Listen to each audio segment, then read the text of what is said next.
Zach, I am upset. Wow. Why? John has been lying to us all these years. Really? He claims he's a Canadian, but I Uh-huh. saw him working in the grocery store today, and I took a picture and I sent it to him, and he didn't deny it. So John, I've I've never seen John and that guy in the same room, so I mean, I'm, I was insulted. I look just like you, bro. I did like a fucking, you know how people do like a double take? I did like a fucking 12 take. I was like, Dead can on. we would it be appropriate to show the photo? I feel like you kind of have to. 100%. I would have said Yeah. a reissue just to see if there was a reaction. yeah, go ahead. Look at that. He just didn't comb his hair. does That's that look fucking like John? John. That's John right before the unboxing. Another chocolate box, please. What does that say? Redeeming Digi Balls? Or Digi Deals, sorry. Digi Deals. What grocery store is this? Wow. HEB. It should be, bro. No. Wow. You love to see it. John, an honorary Texan. Welcome to the family. Jumbo. Are you an angel? What? An angel. I heard the deep space pilots talk about them. They're the most beautiful creatures in the universe.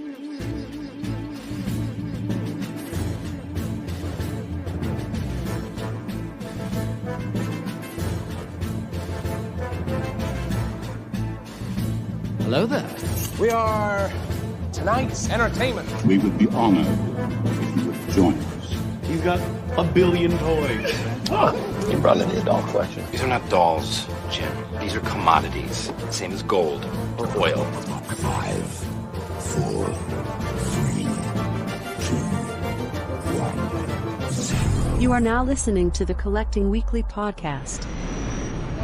Shall we lock in the auxiliary power? This is the true form of floor gang right here. Very nice. YouTube.com/collectingweekly. Thank you very much. That's very cool. Big. Hey guys, my name is Zach. I'm Dean. I'm Jonathan. I'm Marco. And I'm Ben. Welcome to this week's episode of Collecting Weekly. It's a weekly podcast where my friends and I talk about the things that matter the most to us this week in collecting. That's right. We want to thank our friends over at 1/6 Corner for sponsoring this week's episode of Collecting Weekly. Guys, don't forget to use code CW10, that's capital C, capital W10, during our live recording for 10% off all in-stock items.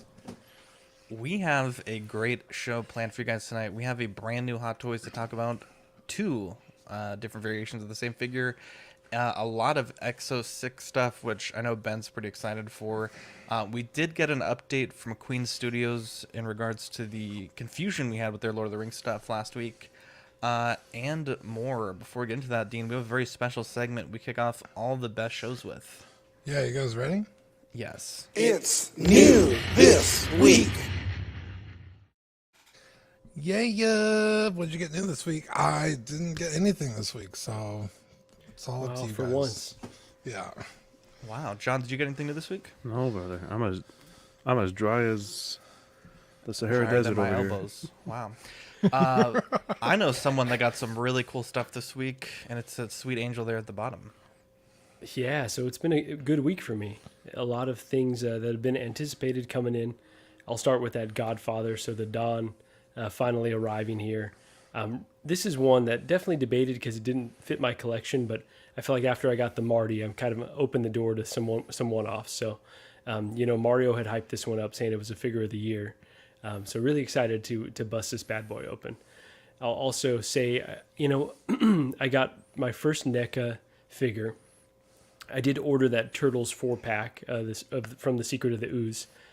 And, I thought it was a really great figure. Shout out to Equan for finding this and hooking me up. But I feel like I like my 1/6 figures. Like, I don't think I'm going to go super deep into this line.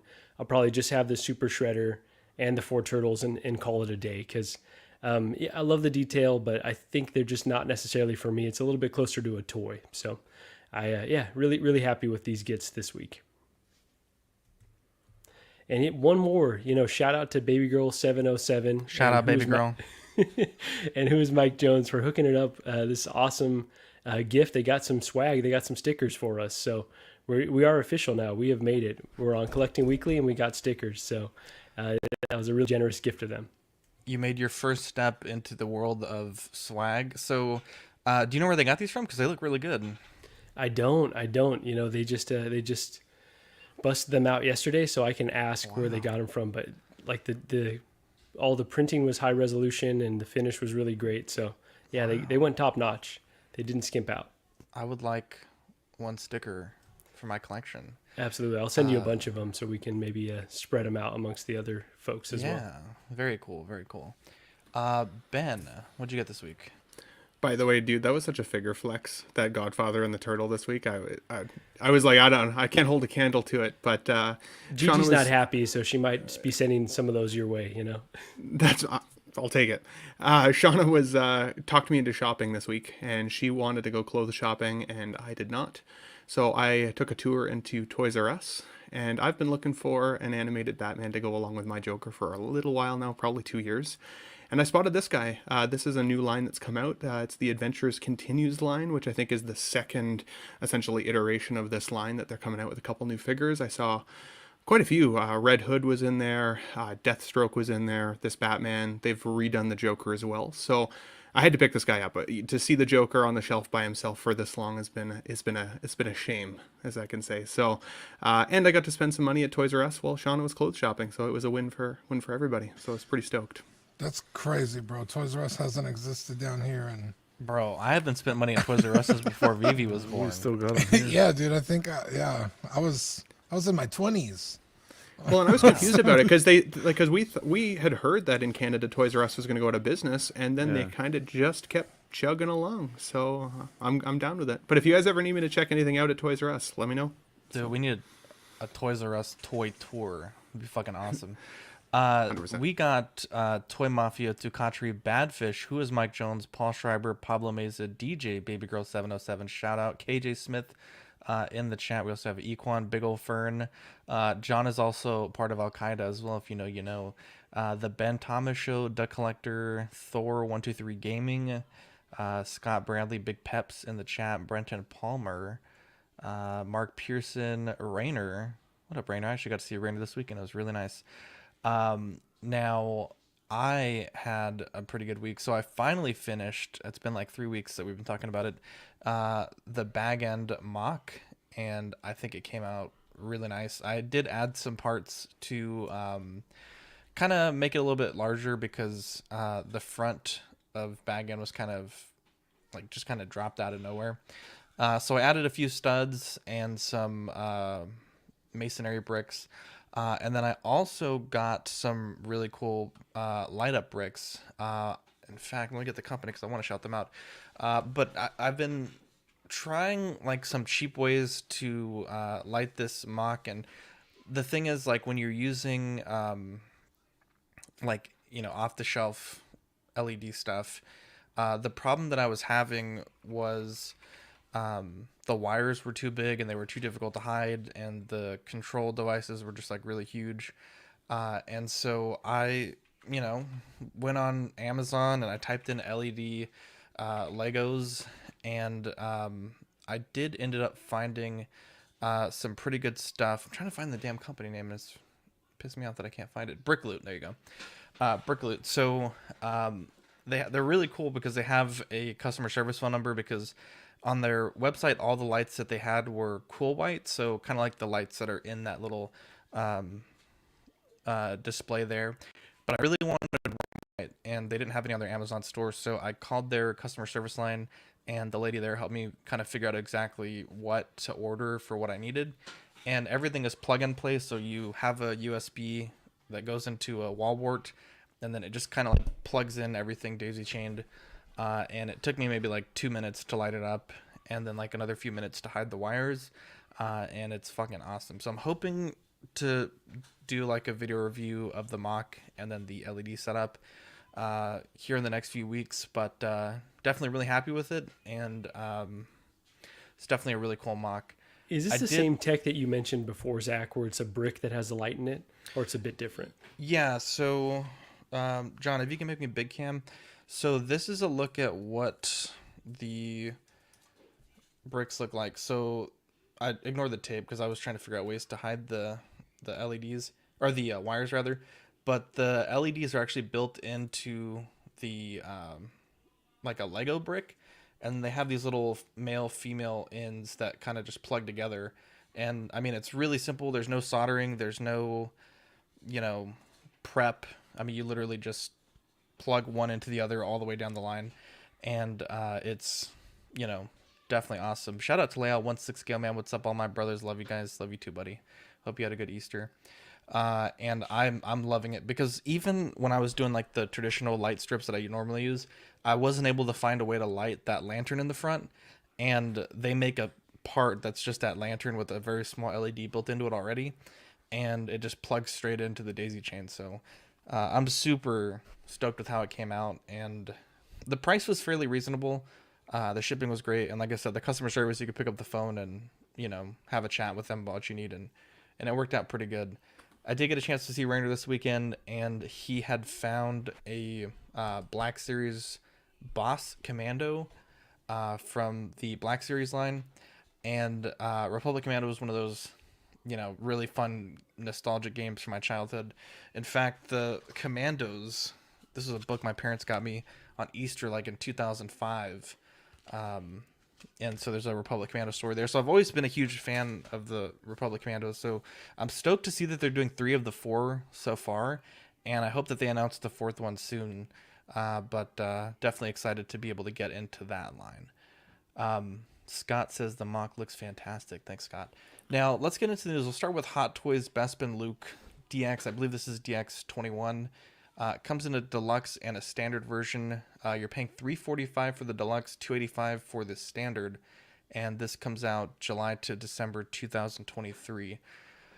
We did a quick my thoughts video, John, Dean, and myself, when this went up for pre-order, and I don't think my thoughts have changed that much on it. I know there's been some secret-based photos that look a little bit better with the portrait under their cabinet lighting, so maybe the portrait's not as bad as I thought, but I really think pretty much everything that I said in that video holds true. I think, you know, I think this was a solid remake. I think it still preserves the value and the integrity of the first version.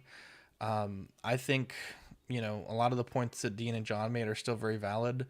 And I think one thing that's going to be interesting with this release is what is going to happen to the value of the Vader, which there's the 40th anniversary special packaging set, and then the regular version. I know the regular one wasn't selling for too much before this drop, so I wonder how that's going to affect the value of that. And then characters like, you know, R2, Yoda, ones that have been sold out for a bit, I'm wondering how those values are going to be affected by this release. But yeah, this looks pretty good. I think the price is just maybe a touch too high, but, you know, I really feel like us going out in droves and spending $1,000 for 2 Jokers, like, I feel like Hot Toys and Sideshow see that, and I just think it's going to push the value of what they can, or the price rather, of what they can charge for these things up. And I think that these price points, $345 and $285, are going to be the norm, I think, going forward. Yeah, I still stand by my, this should have just been a Dagobah Luke. I think it's stupid that the Dagobah base is behind the exclusive paywall. But I think you're right. I think it's different enough that it still preserves the DX07. I see a lot of people comparing the DX07 sculpt to this one, and they use like the worst photos possible. And then it's like, yeah, but you're comparing a really terrible, poorly lit photo to a professionally shot and edited one. Like, yeah, it's, you're not fooling anybody, except maybe yourself if you're doing that. So, I think it's cool. I guess if you don't want to spend the money on a DX7, but you like this Luke, I think it's one of his cooler outfits in the whole trilogy.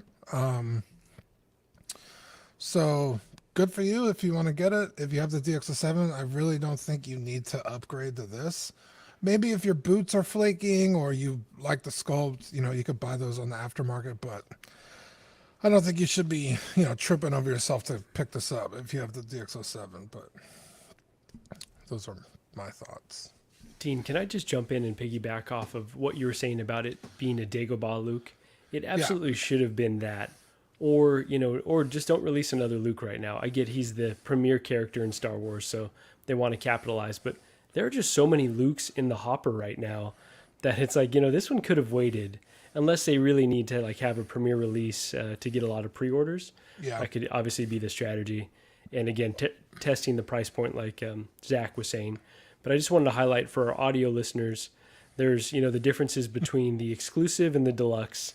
There's a different base basically. So there's the Dagobah base that it comes with that has the Luke face and the Darth Vader helmet.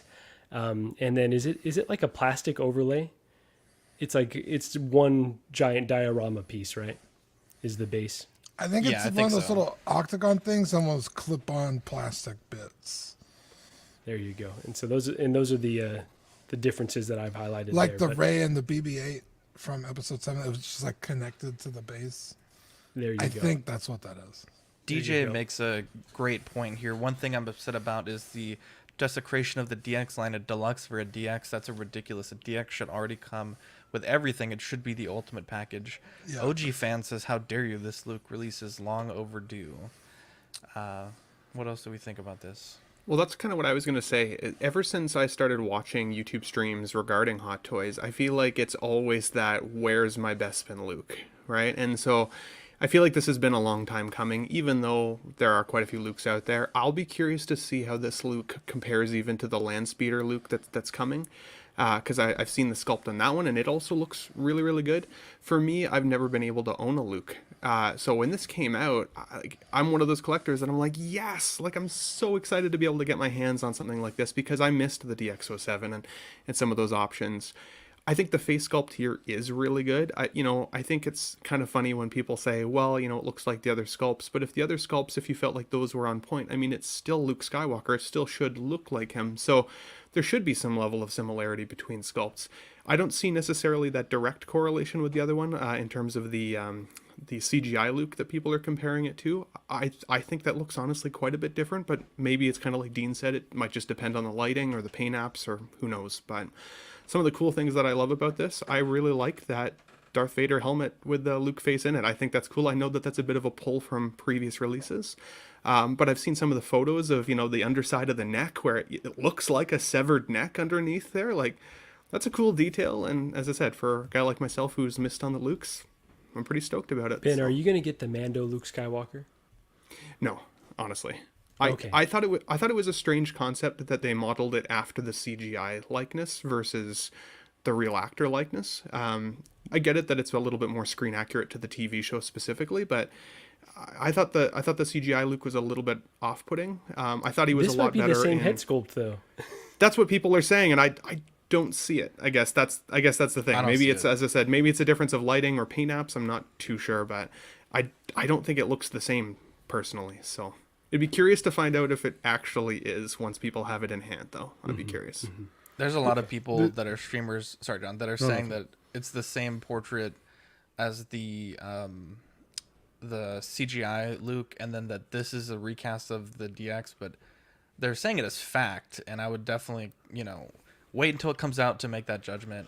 Obviously, John, you actually had a really good side-by-side photo, but even then, they weren't the exact same angle, so it's kind of hard to see. So I wouldn't, go out and just assume that it's the same. I would be shocked if they recast this in particular. I could definitely see them reusing the CGI sculpt, but if they just fully recast this Vader portrait from the DX, I would be shocked, because that's, they've gotten so much better in the years since its release. I would be shocked that would just be a straight recast. Sorry, John. I thought so I always complain, you guys know me, what my gripe is with Hot Toys. So I think they did well on this one. I think the release was well done in the sense that the DX07 still completely retains its originality. And this is different enough where I don't think it's going to necessarily affect the release. Did we need a Luke? Not really. People who are comparing this Luke to the DX07, yeah, there's tweaks. I would hope there's tweaks after how many years has it been? 5 to 10 years or whatever it's been. More than that. More than 5 years, but I think it's been 9 years. I think 9 it's years? 2013 that I the would DX. I would hope there's going to be tweaks, but you guys have to realize you're paying $285 for maybe half of what you got with the DX07. The other thing is, the only thing I didn't like that they did was include the Vader helmet, because the reason why I say this is because that Vader helmet was an exclusive to the DX07. So if that's an exclusive to the DX07, that should stay where it is and just stay as an exclusive to that figure.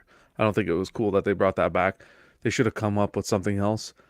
I don't know what it could have been, but I agree with you on that, John. Leave something for the exclusivity of that one for sure. And they did. They left meat on the bone because they have the base, the antenna base, and with the other one you got the completely battle damaged or weathered Luke. You got 2 figures in one. But it's just because that was the exclusive. Don't touch an exclusive. If an exclusive is an exclusive, please don't touch it. But I don't want to complain too much because they really listened with this one and kept it different. Where I don't think I still think the DX07 is going to be in demand because this is, and to touch on what you said, Zach, about we're paying like $1,000 for 2 Jokers, and Hot Toys is seeing that and they're going to bump up the prices. Well, it's the people buying them and pre-ordering them right off the bat that are giving them this power, because I wouldn't touch this at $285. Not when I paid $299 for the DX07, and I understand the difference in time, but still. To that point, John, when we did our quick thoughts video, I said, much is going to be made about what you could get for $300 then versus what $345 buys you now. And I always go to the inflation calculator website whenever I see like a remake or a reissue where it's close enough where you could say like, is it worth the $50? Like with K2SO, was it within that inflation price point?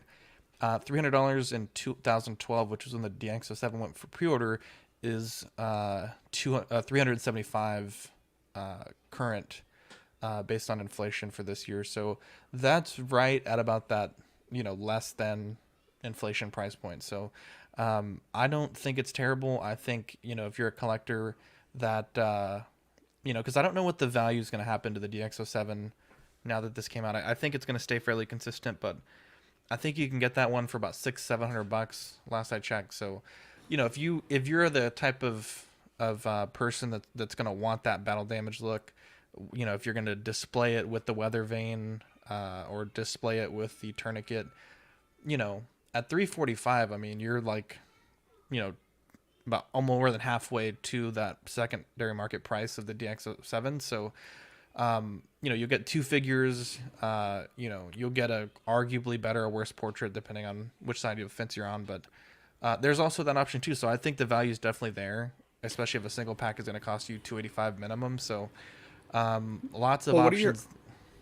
I was just going to ask you, Zach, what are your thoughts on just having the hair swappable as well versus 2 head sculpts, right? I mean, are you guys worried about any paint transference from the hair to the face sculpt at all by swapping those in and out, or do you think that won't be an issue and it's really just kind of a new thing that we might start seeing instead of 2 sculpts? What's going on, I hope it's not a new thing. I don't think we're going to see a lot of paint transfer from the hair.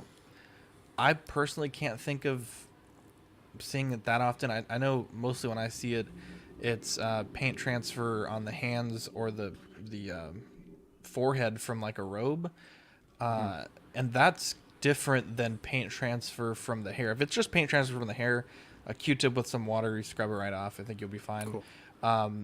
If it's from the clothing, you're actually getting dye soaking into the material, resin or whatever they use, and that's a real pain in the butt. So I don't think it's going to be that big of a deal. And frankly, the Hot Toys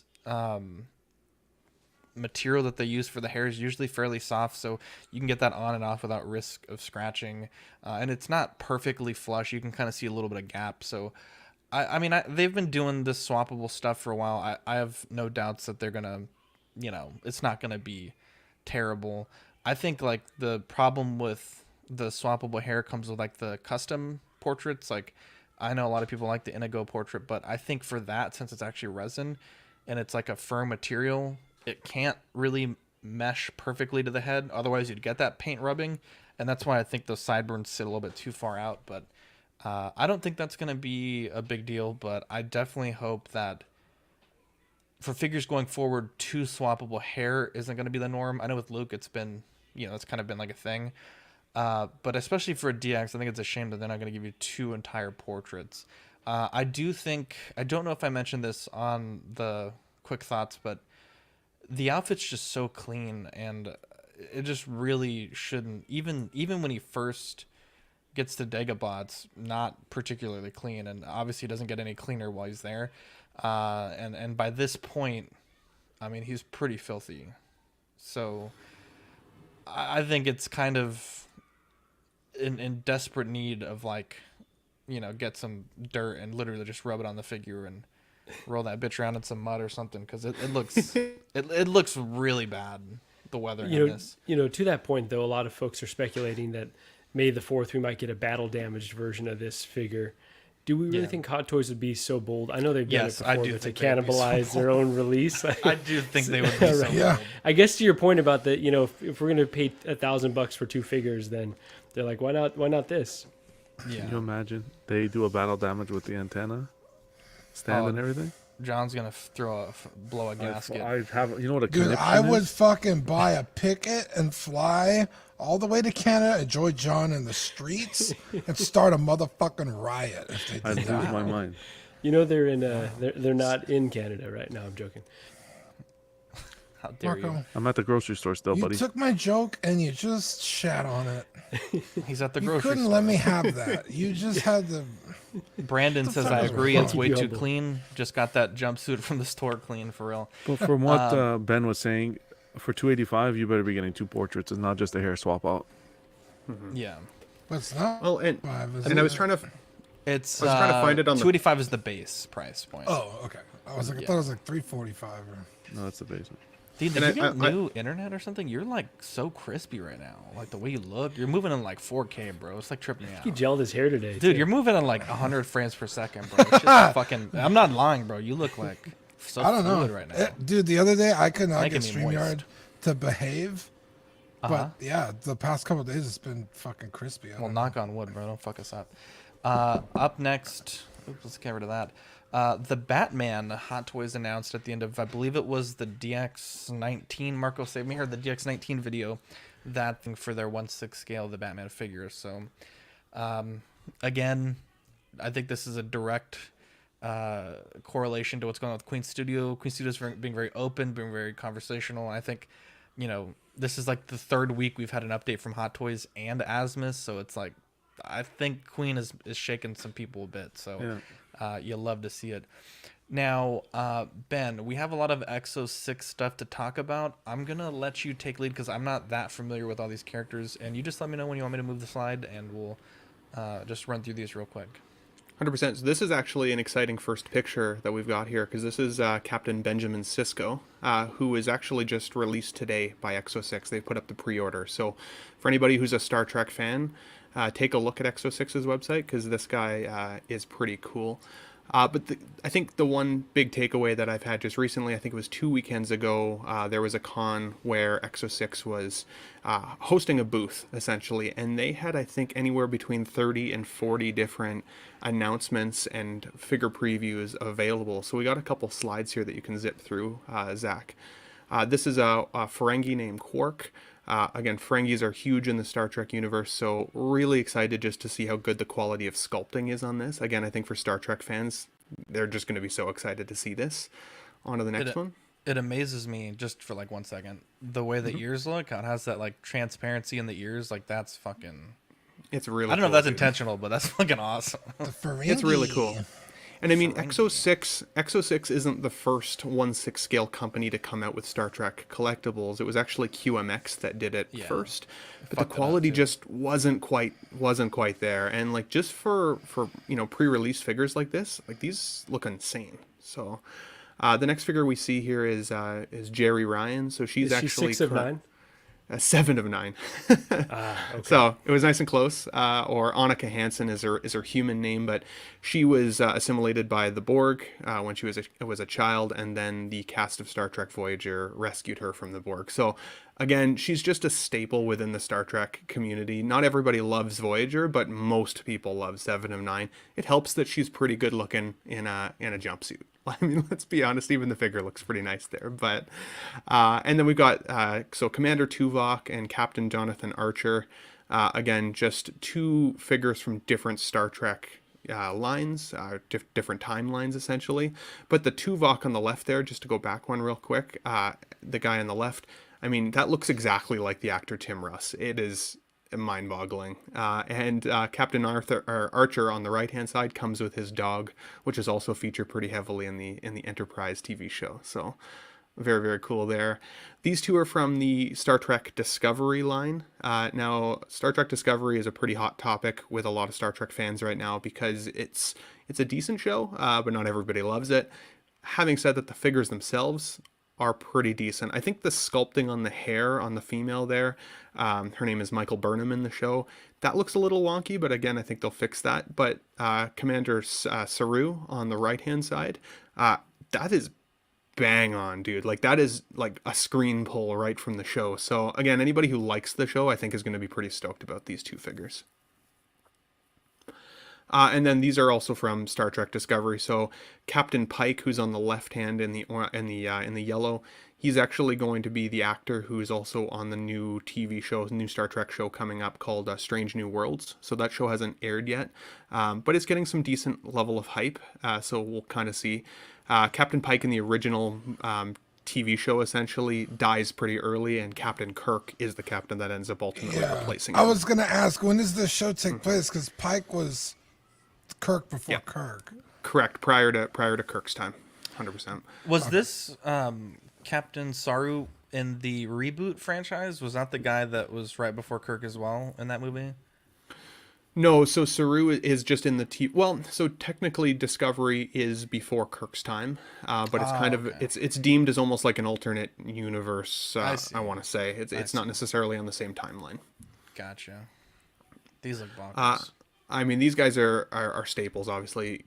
Captain Kirk, Spock, and these guys, I believe, are right from the film Star Trek: The Wrath of Khan. I believe that's where they're pulling this one from. It's either that or it's one of the next iterations, so Search for Spock or Undiscovered Country. But again, the sculpting on here is really good. They actually ended up announcing 3 different Spocks from what I've seen so far. It might be 4, so correct me if I'm wrong in the chat, guys. But Bones here, though, so the Bones on the left, who's in the red, or Dr. McCoy, this is the only sculpt I'm not so happy with.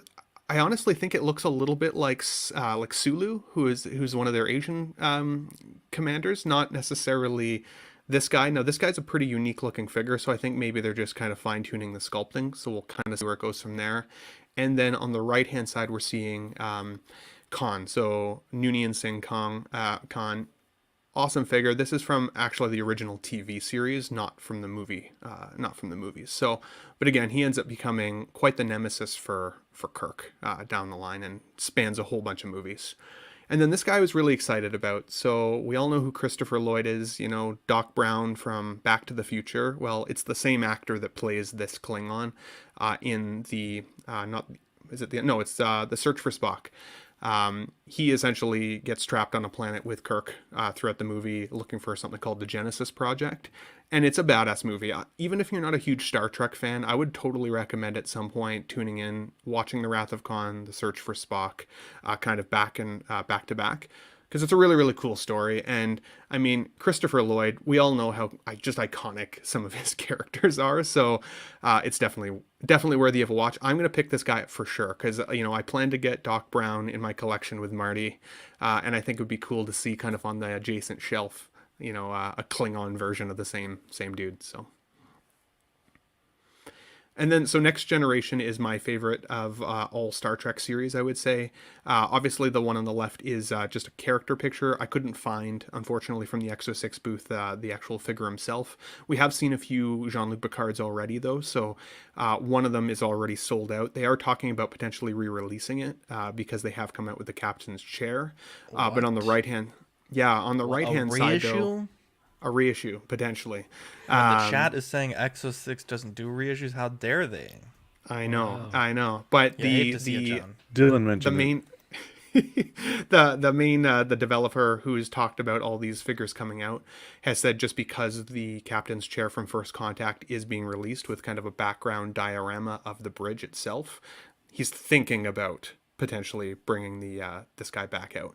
And I hope so, because even on the secondary market right now, the First Contact Picard is insane to buy. Like, he's out of my price range already at this point. So is that the one that Luis was trying to get from the Patreon chat?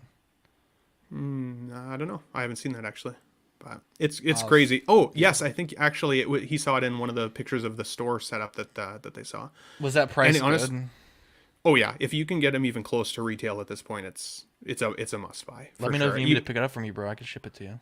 I might actually get you too, because I tried to reach out to I think it was Collector Zone, and he was Marco's at Collector Zone, and he was already sold out, so I put myself on the wait list for him, right? But and then Commander Riker, who is kind of the second in command for the Enterprise. I think this sculpt is a little soft, even still. People say that I look like Commander Riker, which I think is a huge compliment. Believe it or not. Hard to say, but I'm still excited to have a Commander Riker in my collection. Oh, the side by side. You see, I'll go out for Halloween. What do you think? I could see it a little bit. I'm not quite as serious. And then similarly from the Next Generation, they've shown two Geordi LaForges here. Now that thing on his face is a visor. It just helps Geordi be able to see. For everybody who's a Star Trek fan knows that, of course. But LeVar Burton, Reading Rainbow. I mean, shout out. Awesome dude, right? And I think for anybody who's just, again, a Next Gen fan, he's just a staple bridge crew that you have to have. They've shown two options here. So one, I believe, is the more set realistic coloration, and then one I think is the more like movie set coloration. Could be wrong there slightly, but looks pretty good. This is the one figure that I fangirled over pretty hard. I'm not gonna lie. So this is Jean-Luc Picard after he's assimilated by the Borg, and he becomes somebody called Locutus. And essentially, the Borg intends to use him against the Enterprise and essentially humans or humanity, because Picard has all the knowledge. He's got all the codes in his mind, and once you become a Borg, you become a drone. You stop thinking for yourself, and you become part of the collective. Locutus was always my laser tag, name, and I always thought he was just one of the coolest figures out there. And so, if of all of this line, if I could only pick up one figure, it would honestly probably be this guy. My only sadness here is that the sculpt looks still a little bit on the soft side. I'm hoping that because it's a prototype, they'll tune that up a little bit. But because this particular image of this character, because he showed up in such an early season of Next Generation, it was the end of season 3, first episode of season 4. The two episodes are called The Best of Both Worlds. If you get a chance, it's two of the best Star Trek episodes, I think, of all time. Back then, the set, like the costumes and stuff, they weren't quite what they are now. Like if you see a 2022 Borg, they look insane and really scary. Back then, they looked like they were dudes kind of wearing cybernetic costumes. So to be honest, the outfit on this figure is actually pretty accurate comparatively to what we saw back in the day on the screen. Wow. Yeah. That was... Oh, I think we have... Yeah, one more. Yeah, this is just the other example of Spock and Kirk. So this is just from, I believe it's the original motion picture film. So if you're an OG fan, these guys are must-haves. I meant to actually say as well on that Locutus of Borg, the only other thing that they've announced is that you'll be able to get the stations that are in behind him there. If you can go back one picture there, Zach. Yeah. So they're essentially regeneration chambers. And so you can get 3 in your diorama, and it looks like it lights up and everything. So it's basically what helps a Borg sleep, right? So very, very, very cool to see this. You can kind of build out your whole display. Well done. Yeah, It's a well lot of Star done, Trek Ben. knowledge. So do these all drop for pre-order at one time, or they kind of have a staggered release schedule, or what's the sitch? It's a really good question. So the stream that that the developer was on was, I believe, on Six Scale Mafia's channel. You heard him literally say that he's got at least 30 to 40 planned for release this year, which is crazy. But he also intends to build every bridge crew that's out there. So he wants to have full crews for every show, as well as side character, as well as side villains. And so, like, just the fact that they've already shown this, 15 to 30 figures and names, it is crazy. It is. There are 4 lights. There are 4 lights. Wow. Great episode, Yukon. Do you like Star Trek? I love Star Trek. Obviously. for me, I grew up on Star Trek. Like my mom always watched fashion television after Star Trek, so we'd watch Star Trek: The Next Generation, and then fashion television would come on. So that was kind of a memory from being a kid. But I always loved Star Wars too.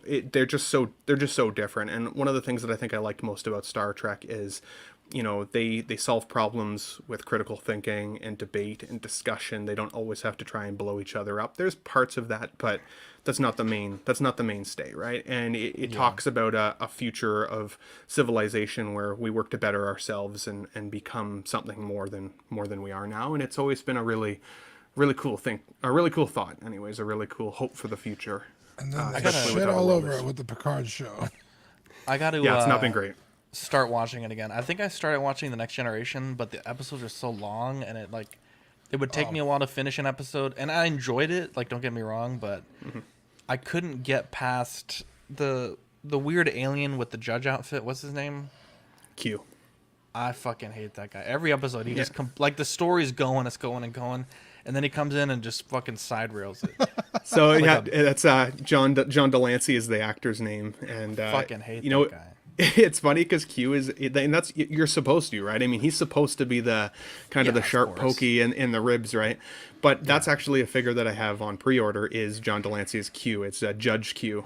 They've already got him pre-ordered. I'm gonna highlight the shit out of that on a future stream here. I'm just saying. So StreamYard, kick this man off. Yeah, The Next Generation is such a great show. Yeah, well, and there's always there's a great number of episodes that, I mean, I could always send you guys that are, kind of the highlight episodes of all the seasons. So if you don't want to watch the whole series, I mean, you can do that. Sorry, Dean, to cut you off there, bud. No, I don't think you are. Asmus dropped another so update. Excited.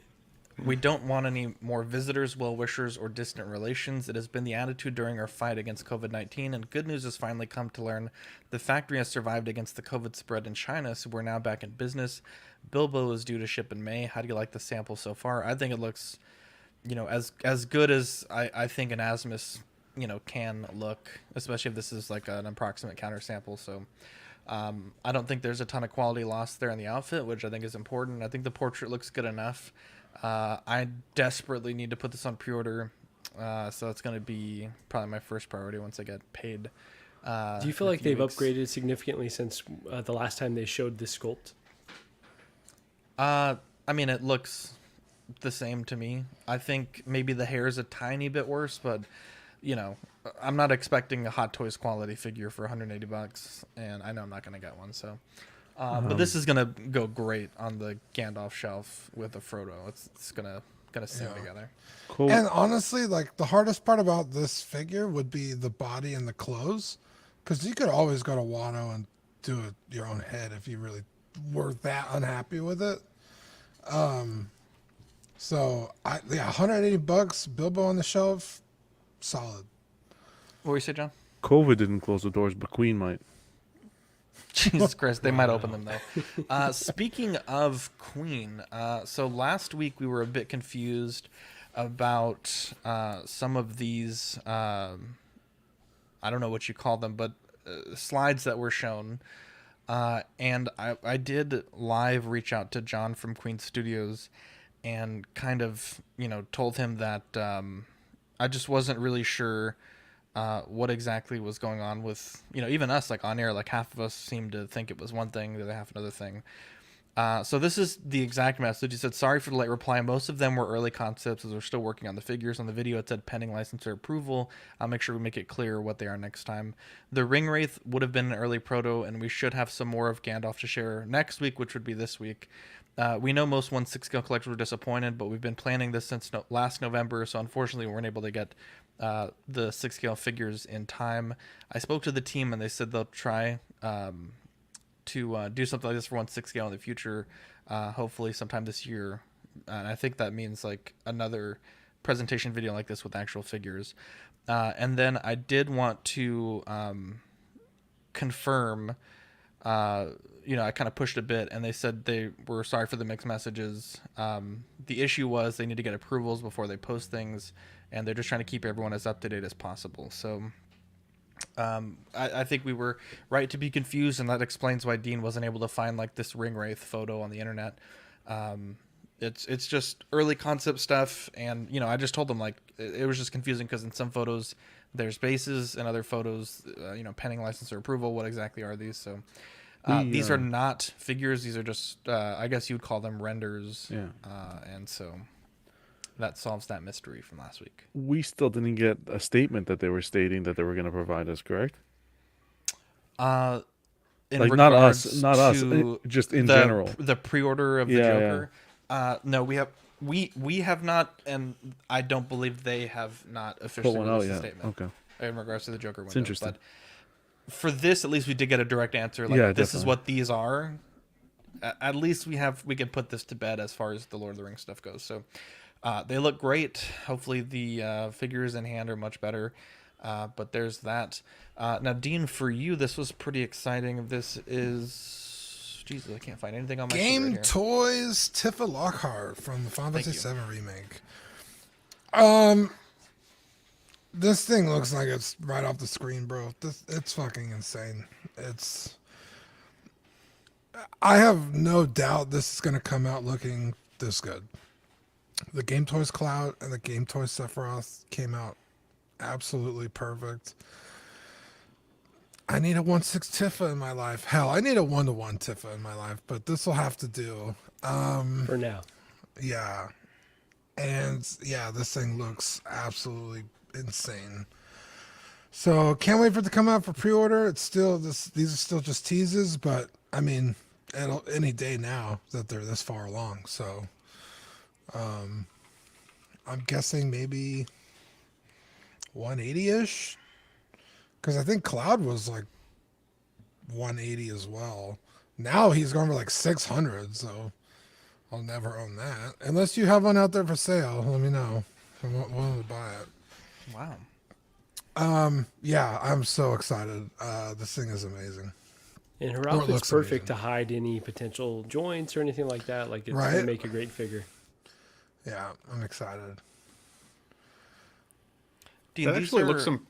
I was gonna say that's some really good flexibility on the bike there as well. Like if that's the figure sitting on the bike, it looked really like a real person sitting there, which is kind of crazy. Got a good arch. You love it. Got a good arch. This is a full figure idea. It's not a kit. Right. Correct. Gotcha. And then they showed, I guess this is Eris teaser. Yeah, tease or Eris, depending on how picky you are. But yeah, they teased her as well, so that's another figure I'm gonna have to buy. So I'm excited because Aerith is probably the first love of my life. So here we go. But yeah, I can't wait for this either. I'm excited.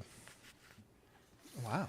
Well, congratulations, Ian. I know you're very excited about that. Now, Interbay did put up a teaser that they're going to be making more 1/6 scale basketball figures, which is great. So the Nets, Kevin Durant and Kyrie Irving, the Curry Golden State Warriors, which I think is like their second or third Stephen Curry, so that's great.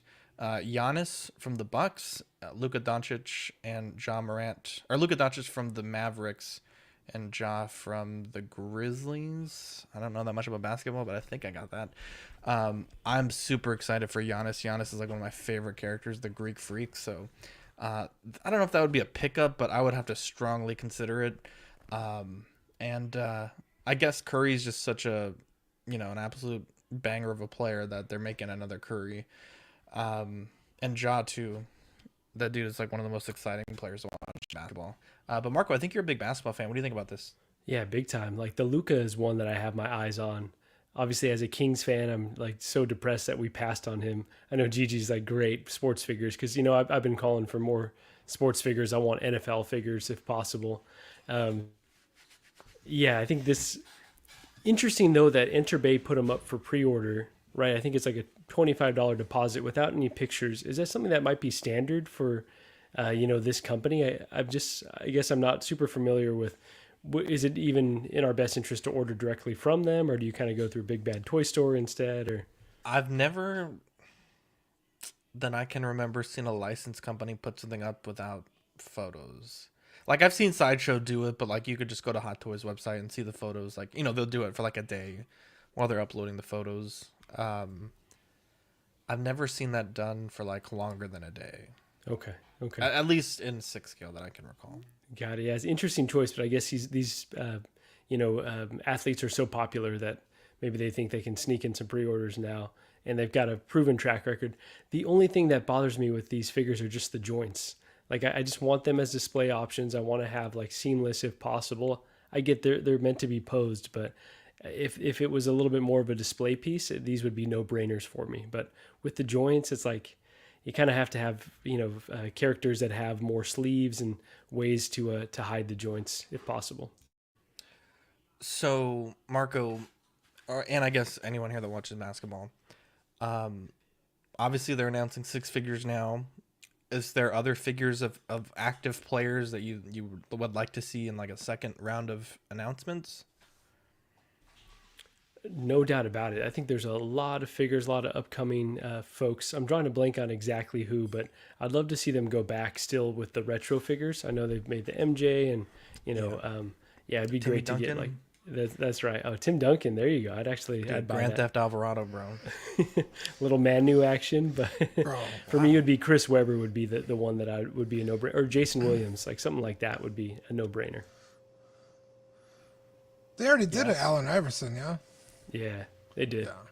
That one would be sick because, again, like he's got the sleeve, he's got the armbands, he's got like long shorts, so you could cover those joints really easily. Yeah. Can you imagine the figure body size on a Shaq? That'd be pretty sweet. They have a Shaq. He looks kind of goofy though. Like, do they? Oh, dude, Shaq looks it's like the terrible. rookie Shaq, right? Oh, I want to see that. Oh, it's so bad. It's not good. We goofed on it a while back, yeah. So these like leave a little bit to be desired, but I hope that with this next iteration or this next tranche of figures, they kind of step their game up a bit. Did you say tranche? I'm not gonna let that go. Okay, sorry about that. Clip that one. Yeah, this looks busted, bro. Hey, it's nothing a sweatband can't fix, buddy. I don't know, bro. That's a okay, that's pretty busted. All, bro. Give him a pizza. A Papa John's pizza. And or a printer. One of the things Doesn't that he do I the will printer mention, commercials too? Printer commercial. Now he's doing isn't he doing Icy Hot, or he's like singing in the shower? Copper Fit, Ring, all that shit. Dean, you know what I want to sing about? Actually, John. No, that's okay. You said his name. He'll do it. No problem. Do it, Dean. The level of respect that I'm getting lately from these guys here, it's unacceptable. We want to thank our friends over. Hold on, let me take this timestamp here because. Tell me how good the movie of the week was, John. Movie of the week was great. A real life story of. Guys, we want to thank our friends over at 16 Corner. Their mission is to provide the best figures and collectibles to their customers. They offer great prices, great packaging, fast shipping, and best in the business customer service. Collecting Weekly listeners get 10% off in-stock figures while our show is live using code capital C, capital W10.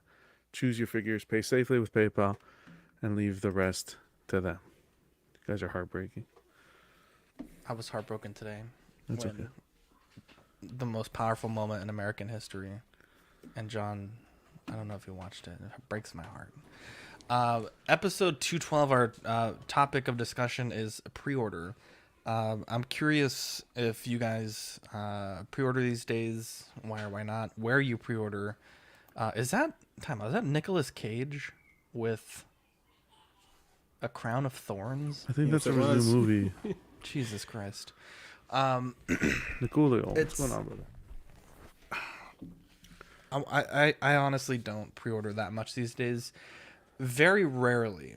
And there are some great options there out for pre-orders. Don't get me wrong. Stevens Collectibles, you can pay deposit and then pay monthly. That when it comes in, you don't have to worry about it. Big Bad Toy Store, you can, in most cases, do a free pre-order and free cancellations, which is great, which I really enjoy. For more expensive stuff, I don't think you have the luxury at either of those to get free cancellations. I do have some stuff for pre-order through Big Bad Toy Store. I do also have a statue for pre-order at Sideshow, just because getting it shipped from Prime 1 directly would be a bit expensive. But ever since, because I put that pre-order for that statue a while ago, and I think that's the last thing I put on pre-order. Ever since these delays and constant new announcements and ever changing, like what Marco was saying earlier, they may announce a battle damage Luke. I just don't see why anyone would pre-order up until, maybe 4, 5, 6 months out, then start pre-ordering and get your payment plan started, because it's just so unpredictable what can happen in the 1/6 scale, I guess, community, what will happen. And, even there's not even really a benefit, to be honest, to pre-order. Like Mark Pearson, love that guy. He'll day one pre-order a figure and be the last one to get it. And people that order it the week before it comes out will get it 4 months before him. So there's no rhyme or reason as to who gets what when, from big companies. There's not a particular company. Obviously, of course, if you're going overseas, but in the United States, there's not if you go to Entertainment Earth or Stevens Collectibles or Sideshow or Big Bad Toy Store, you're going to get it first. It's totally random. There's no benefit, in my opinion, to ordering early.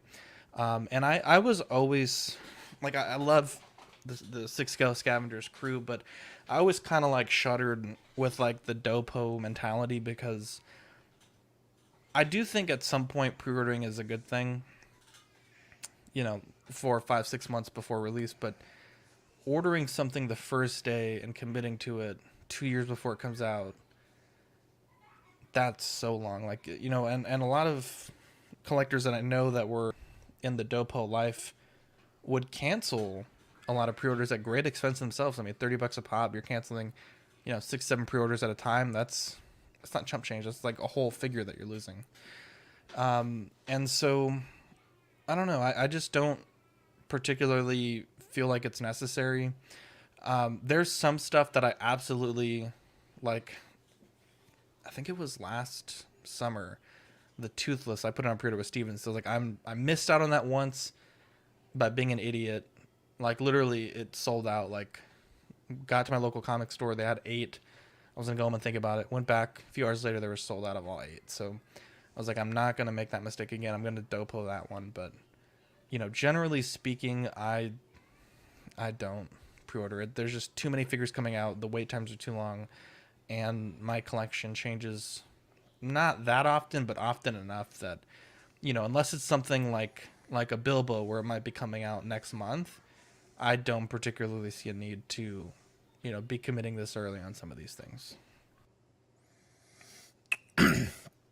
Yeah, I'm with you.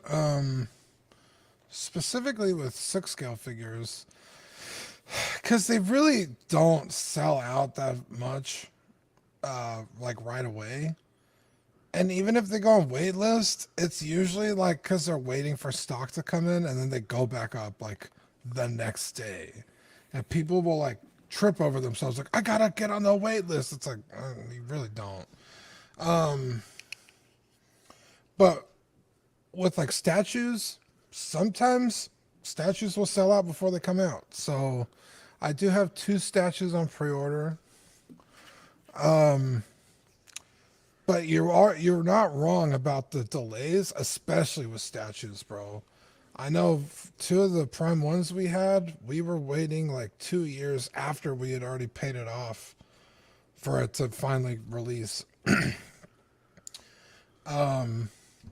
But if it's something maybe a Black Series where it's I don't really want to go hunting every weekend or every day at a Walmart or 10 Targets just to find this fucking thing, I'll just 100%. pre-order it from BBTS.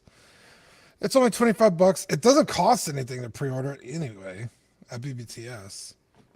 If it's a very insignificant amount of money, they don't charge you anything. But yeah, very rarely will I pre-order stuff. That did bite me in the ass, specifically with the Game Toys Cloud and Sephiroth. They sold out before they were ever released. I would say within weeks of them coming up for pre-order, they all sold out, and I'm still looking for them.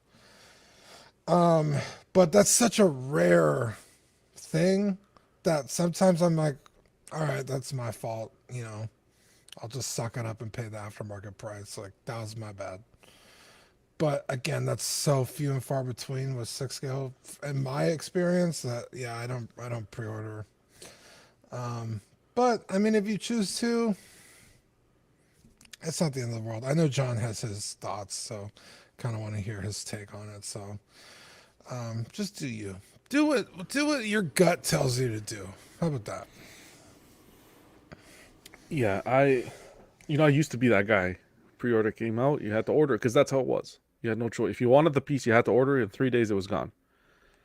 If it was in demand. Now, I wouldn't touch a pre-order. Now they're opening the 3-day windows back up. I'm not talking about the 3-day window. What's the difference between a Queen's window and an airplane? Okay, I shouldn't have said 3 days. Okay, 2 days. I got triggered. But that's by a the 3 perfect days. example. That one I pre-ordered because they gave you the time frame. You had to. If you wanted, you jump on it. That's the same situation with everything else. Hot Toys, I wouldn't touch a pre-order ever again until that demand is back. And they're making a surplus amount. I understand people want to pre-order, get their lives organized and this and that. Okay, that's fine. Power to you. Me personally, I'm talking about. Because the figure comes out and it's still available once it comes out. And like these guys said, when it hits the wait list, you have a pretty good chance of getting the figure as well. Plus, what's happening in China right now with the lockdowns, they still have some major COVID lockdowns. So I'm forecasting that a lot of these releases that we're going to be seeing are going to be delayed heavily. Where I would pre-order is on the statue side.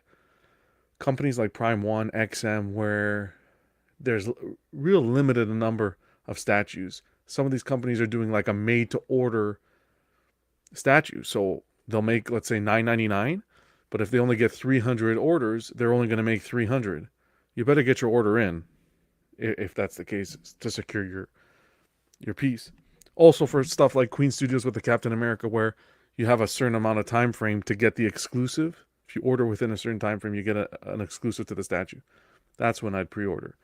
But the 6-scale game, the way Sideshow and Hot Toys have been teaming up, and I wouldn't touch pre-orders. I wouldn't touch NRDs. I wouldn't do any of that. That's my 2 cents.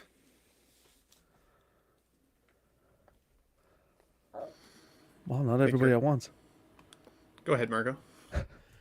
Okay. Jesus. So Christ. let me get the outliers out of the way really quick. So in terms of like iconic studios, right? Like I rushed to pre-order both the Ryu figure and the Muhammad Ali because that's a company that it feels like they're doing things right. They're communicating with the community, wanted to support them. There were like financial incentives to pre-order earlier and directly from them. So those were ones that I rushed to pre-order. Like obviously we talked about the Joker, right? We thought there was a window that like stressed me out, but I rushed to pre-order that. Like the NECA Turtles 4-pack, right? So I could say like be conscious of whatever windows or exclusive timelines, and those are the ones that you have to make the decision there on the spot. And then statues, obviously, Dean and John talked a bit about that, so I'm more familiar. I'm not even going to say that word, but I'm getting to know the different timelines and know when I do or do not have to pre-order. So I've got my eyes on a few. I don't know if I'll pull the trigger, but so that's with those particular items. When it comes to Hot Toys, there are certain instances, and I feel like I'm in the minority here, but I like certainty. So I don't want to pay tax and I don't want to pay shipping. And the number of retailers that offer no tax, no shipping, at least for me here in California, is shrinking. And so, I've got my honey holes that I go to, and I don't want to name any of them because I don't want to send any retailers or distributors after them. But I think it's no secret here. So I think you just look around in the groups and you'll know who's who. But if a figure or a set or a vehicle is going to be over 2 kilograms, right? Shipping costs are going up. Those are normally pretty expensive to ship. So if I can secure a pre-order on something that I know I'm 100% going to get, and can kind of lock in that certainty of like, here's going to be the total all-in cost, I do it on a select number of them. So if Hot Toys, if there's 120 releases right now, on a very small percentage of that, there's ones that I know for sure I'm going to get. Nothing's for certain, right? This whole freaking industry could tank tomorrow. But based on right now, these are the ones that I've identified that I'm going to get, and it's a really low, pre-order cost. Normally it's about $15 is what I'm looking at. So in those rare instances, I would pre-order, but I would say besides that, you don't want to do it because these figures could be peg warmers. There's so many coming out. You could get deals, either in Hong Kong or domestically. So definitely best to wait. Also because there's so many, the quality control is going to be difficult for them, right? They're going to have more misses than ever because of the just sheer number of figures that they have to get out in a certain amount of time. So just for that reason, just be really selective, but I don't completely rule out the pre-ordering strategy. Thanks for going for me, Marco. The wind and snow outside was just going crazy, so I didn't want to be too loud on the chats here. But naughty boy. And also, I would say there's not enough honey holes in Canada. I don't know what those are exactly, but I'm going to start looking for those ASAP. I'll show you a honey hole. Wow, show me your honey hole, Marco. For me, I would say it's very strategic. So, like you guys have mentioned, I pre-ordered the Queen Studios Joker because they gave us a window. I thought that window was going to mean relatively exclusive release, and then pre-orders opened up again, so I felt a little bit burned on that one. Having said that, I also know that one of my favorite characters of all time and one of the best likenesses I've ever seen will be coming to my collection within this year, hopefully, cross fingers. Hot Toys, for the most part, I don't pre-order anymore because it does seem like they do stock the heck out of them like crazy. It's been a while since I can remember one that I really truly wanted that I didn't get a chance to see, either in-hand photos of or anything like that before I needed to feel like I needed to make my decision to buy it. Talking a little bit about Exo 6 releases today, Exo 6 is probably going to be the one company that I do start doing more pre-orders from, but only because they are sounding like they would like to have no reissue strategy, with the exception of the First Contact. Bro, you give them that one exception. There's always an exception. You open the window a creak. Next thing you know, the whole shutter is gone. You give them an inch, they take a mile, bro. If you're a company that stands by no reissues, then in no circumstance do you put out a reissue. And Look, I mean, I know all about giving an inch, and I'll tell you this. Just kidding. They might do that, right? I mean, they might hold to the no reissue thing. I would be okay if they didn't. Again, that may erode my decision on pre-orders in the future, though, if that was the case, right? And so I think with the Exo 6 line, anybody who's a Star Trek head or a Trekkie like me, that's something you should still consider. I missed Picard and I missed Data, and those are two of my favorite characters of all time. And that was disappointing. I think there are always going to be those staple characters or staple roles that you just love. That that if it took 3 years for the figure to release or 6 months for it to release, 100% that you'd be upset if you didn't have that in your collection. That's how I feel about Data. That's how I feel about some of the figures that have come and gone, or even the Queen Studios Joker. I know if I missed that, I'd be really upset. I think what pre-orders I now plan to avoid are the I'm on the fence pre-orders. The ones that I think I might want, but I'm kind of back and forth a little bit, and I think that's when people end up canceling their NRDs and losing money and all of that stuff, because they pulled the trigger because of FOMO. They pulled the trigger because one of us lovely streamers said, "Ooh, look, it might go rare," and then it either does or it doesn't. That happened to me with the Batman Beyond figure. I thought that guy was going to go waitlist before he hit in stock, so I bought him and I got him in hand, and he just did not fit my collection. As cool as a figure as it was, he just didn't fit. And so I ended up selling them, and I took a loss on it because I'm in Canada and I had to pay all the extra tax and fees and all that good stuff, right? So for me, I've kind of learned my lesson that way now. I think at least in terms of Hot Toys, I don't plan to necessarily pre-order them unless it's a figure that I know I just absolutely have to have in my collection, or I'd be devastated if I missed it. And otherwise, it'll be the Exo 6 line going forward. Agree. Something to mention that I like the comment Don mentioned. More than happy to support a new 1/6 company that is offering options outside of the major licenses. I think that as well, like Iconic Studios, like a company like that. That's a company that I would, if they put up a pre-order I was interested in, I would support them and pre-order the item.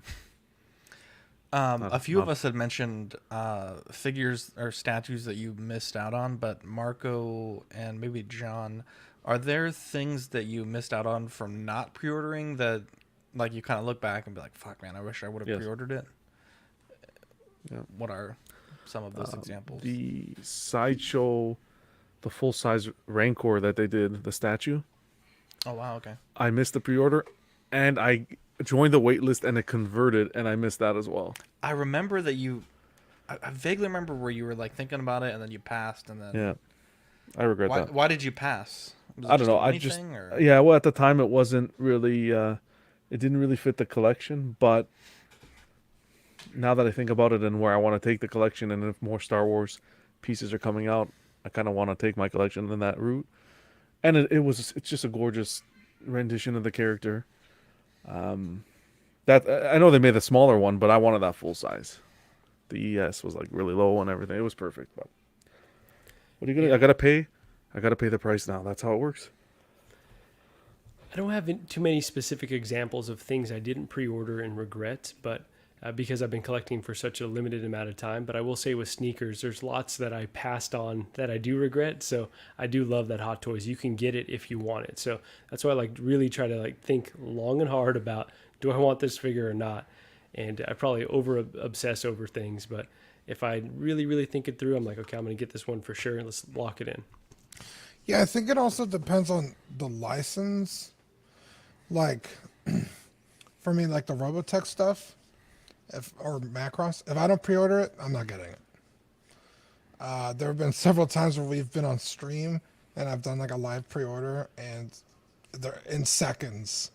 Like before the screen could even load that I clicked pre-order, it's sold out.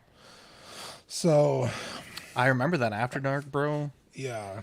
There's been, shit gets intense. Yeah, there's been 2 of those where it's like, if I don't pre-order this, I will not get it. So also consider that too, like depending on what property you're collecting.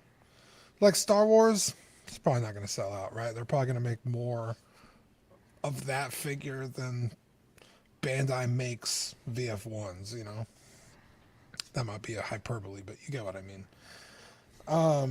So yeah, just think about that too. Because I know John's like, don't let them hold your money, which is fair, right? You could just hold the money yourself, and you're not really going to get any like interest on that money, cents on the dollar maybe. But he's not wrong. But if you don't want to take that risk, bro, just fucking pre-order it. Don't feel bad. Who cares what John thinks? Feel bad. Now, well, you don't let the company hold your money. Who cares? It's not about interest. It's about principle. Can you tell me? Obviously, changing focus is a reason. But are there times that you guys have canceled a pre-order, and if so, why? Usually with me, if it's taking too long, if I no longer have the space for it, because in 6 months or a year for, most statues or figures, a lot can change, especially if it's a piece that takes up a substantial amount of space. For me, that's always an issue. Or sometimes if it's like an ensemble team, if I get the first part of the team and it's like, this wasn't that great of a figure, I don't need to buy the other 4. For you guys, when have you and why have you canceled pre-orders that you've canceled in the past? Sometimes it's usually just like a Black Series figure that I'm like, this is going to come out soon. I don't really feel like spending the $30 on it. Fucking cancel it. That's usually it. Just like, I don't really want to spend the money on this. I'll just get it later. Because again, especially Black Series, they don't sell out, or you'll find them at a flea market in 6 months for fucking half the price. So yeah, I've definitely canceled a few, and I've got some regrets there. Luckily, I didn't lose any NRDs, but this was kind of the early days of my collecting. Gigi was getting pretty irritated. This is before we implemented the tax, and I kind of was lying to myself, like, I'm probably going to stop collecting here, and, so I canceled the no, it wasn't BVS. It was Justice League Superman, Remnant Trooper, and the solo Darth Maul, like all figures that definitely are ones that I really want in the collection now. And I have the Remnant Trooper now, but so I think after that experience, I'm like, you know what? These are kind of tougher figures to find now. I'm just going to get what I want. And as long as I can do it financially and space wise, and I'm paying my tax, then I don't want to live a life with regrets. You're always going to miss out on some of the figures, but try to think about what I really, really want. Yeah, so for me, it was the Venom.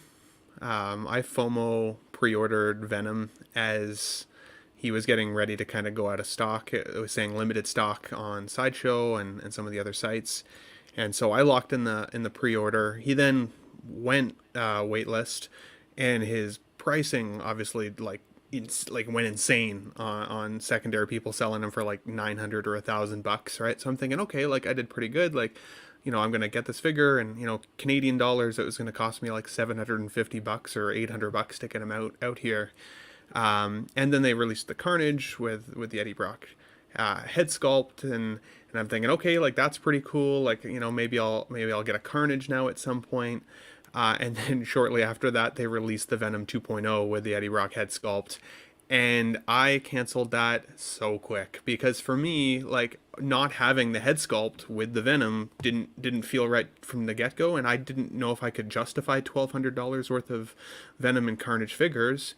So I was gonna try to be as happy as a clam with just one in my collection, and then boom, like they turn around and they give you the Venom with the Eddie Brock head sculpt. So that was a time I actually messaged John on this at that point because I canceled it with Sideshow and I didn't get my NRD back. It was the first time I'd ever canceled a pre-order, and they said like, no, sorry, your loss, sort of thing. And so put a bad taste in my mouth, and it was also disappointing because once again it kind of showed me that like I shouldn't pre-order based on FOMO, because if I had just waited just a little bit longer, I would have ended up probably pre-ordering the one that I actually wanted, which was that second release. How long ago was this? I want to say around Christmas time. I canceled it right around the time that they released the Venom 2.0. And it was your first cancel? That was my first cancel ever. Ever with them? Ever. Oh, I'd call them back, brother. And they said no. Nope. Go full Karen on them. No, I'd call them back. That's wrong. Your first NRD, they always give back. You tell them it's your first. Speak to the manager. Yeah. I'd still call. I would still do it. I might, because it was a bad experience. And then what ended up happening was I didn't end up pre-ordering the second one, because then I just talked myself out of the purchase entirely, and I was kind of butthurt about the fact that they did it. Like I don't know, I didn't appreciate it, and I was like, screw it. There's other figures that I want, and we'll see how it goes. Yeah, if you want me to pretend to be you, I'll get you that NRD back. I'll tell you that right now. I appreciate it. Like, I need an Eastern Canada Canadian to You're too back me kind. up. You heard Canadian? us Canadian? West Coastians. Yeah, I don't know. No, but seriously, you should call because they'll get it back. How long ago was this? This was like December, I think, when the Venom that one 2.0 came out. No, you waited too long. Trust me. Cuervo said he'll call for me, so we'll see. Wow. Well, Cuervo might be just as nice as you, bro. Cuervo might pay more, but how's Zach do it? He loves you ordered 2 fingers now. How dare you, Dean? I need to speak to the manager. Speaking of phone calls, garage door opener. I need to call the company, right? I call them at 10 o'clock, right? Within business hours. AM. Our lines are so busy. We'll leave a message. We'll get back to you all day. Hate that. Bro, how many people are calling about garage door openers? You know what you do? Broken? You change the company. That's what you do. I need to get a remote for the outside. Can't you go to Home Depot and get it? Those universal ones. Yeah, you can, yes, but I don't know if mine is so old that it can't use a remote. I was going to say, if you're having problems with yours, probably everybody that has theirs is having problems. Jesus Christ. Ezra Miller arrested again in Hawaii. This man's on a tear. The Flash star Ezra Miller is once again under arrest in what has been a worrying span for the actor. According to Hawaii News Now, police have confirmed that Ezra Miller was arrested again earlier on Tuesday. In this article, there's no specific reason, but apparently he was at a party. He was asked to leave, and he yeeted a chair at this chick and busted her forehead open. So, Jesus. you know, this is I feel bad. Like, I hope that someone is able to step in and kind of, you know, get Ezra Miller some help, because it seems like every day there's a new police call, arrest, and I mean that shit's gonna add up eventually, and especially as one of the, what do they call it, the big 4 or 5 for DC. They gotta really start getting their shit together, because he's pulled already. They pulled him, I think, already. I heard from the new film. Saying that as a I fact, heard they might even. I heard that they're doing the a movie. meeting. I heard it's. I heard also- that it's. As of right now, it's not a fact, but I heard that it's done. Like he's done. It's a lot of I know. speculation right now, though, right? I'm sure that they haven't, because there's like new management that's coming in. They want to restructure things. So that's exactly why would you keep him? He's kind of like the Robert Downey Jr. Why would you keep him in the role with all this? A new company coming in, you want problems? Clean it up. He's way less valuable than Robert Downey Jr. No, I'm giving you like an example. Like Yeah. obviously he's way less valuable. But in the DC world, he's like the Flash films are going to push the DC films forward, right? The whole franchise. That's where it's going Yeah, forward. especially with getting Keaton involved and Exactly. some big names. You want to Yeah, start big this? The new company wants to start with on a bad note. Don't think it's gonna happen. Say You know what this you reminds me- will. Go ahead, Dean. Oh, say what you will about Disney, but they keep their fucking actors in line. DC has Ezra and fucking Amber Heard actively fucking up. Like, Yeah. come on, bro. Yeah.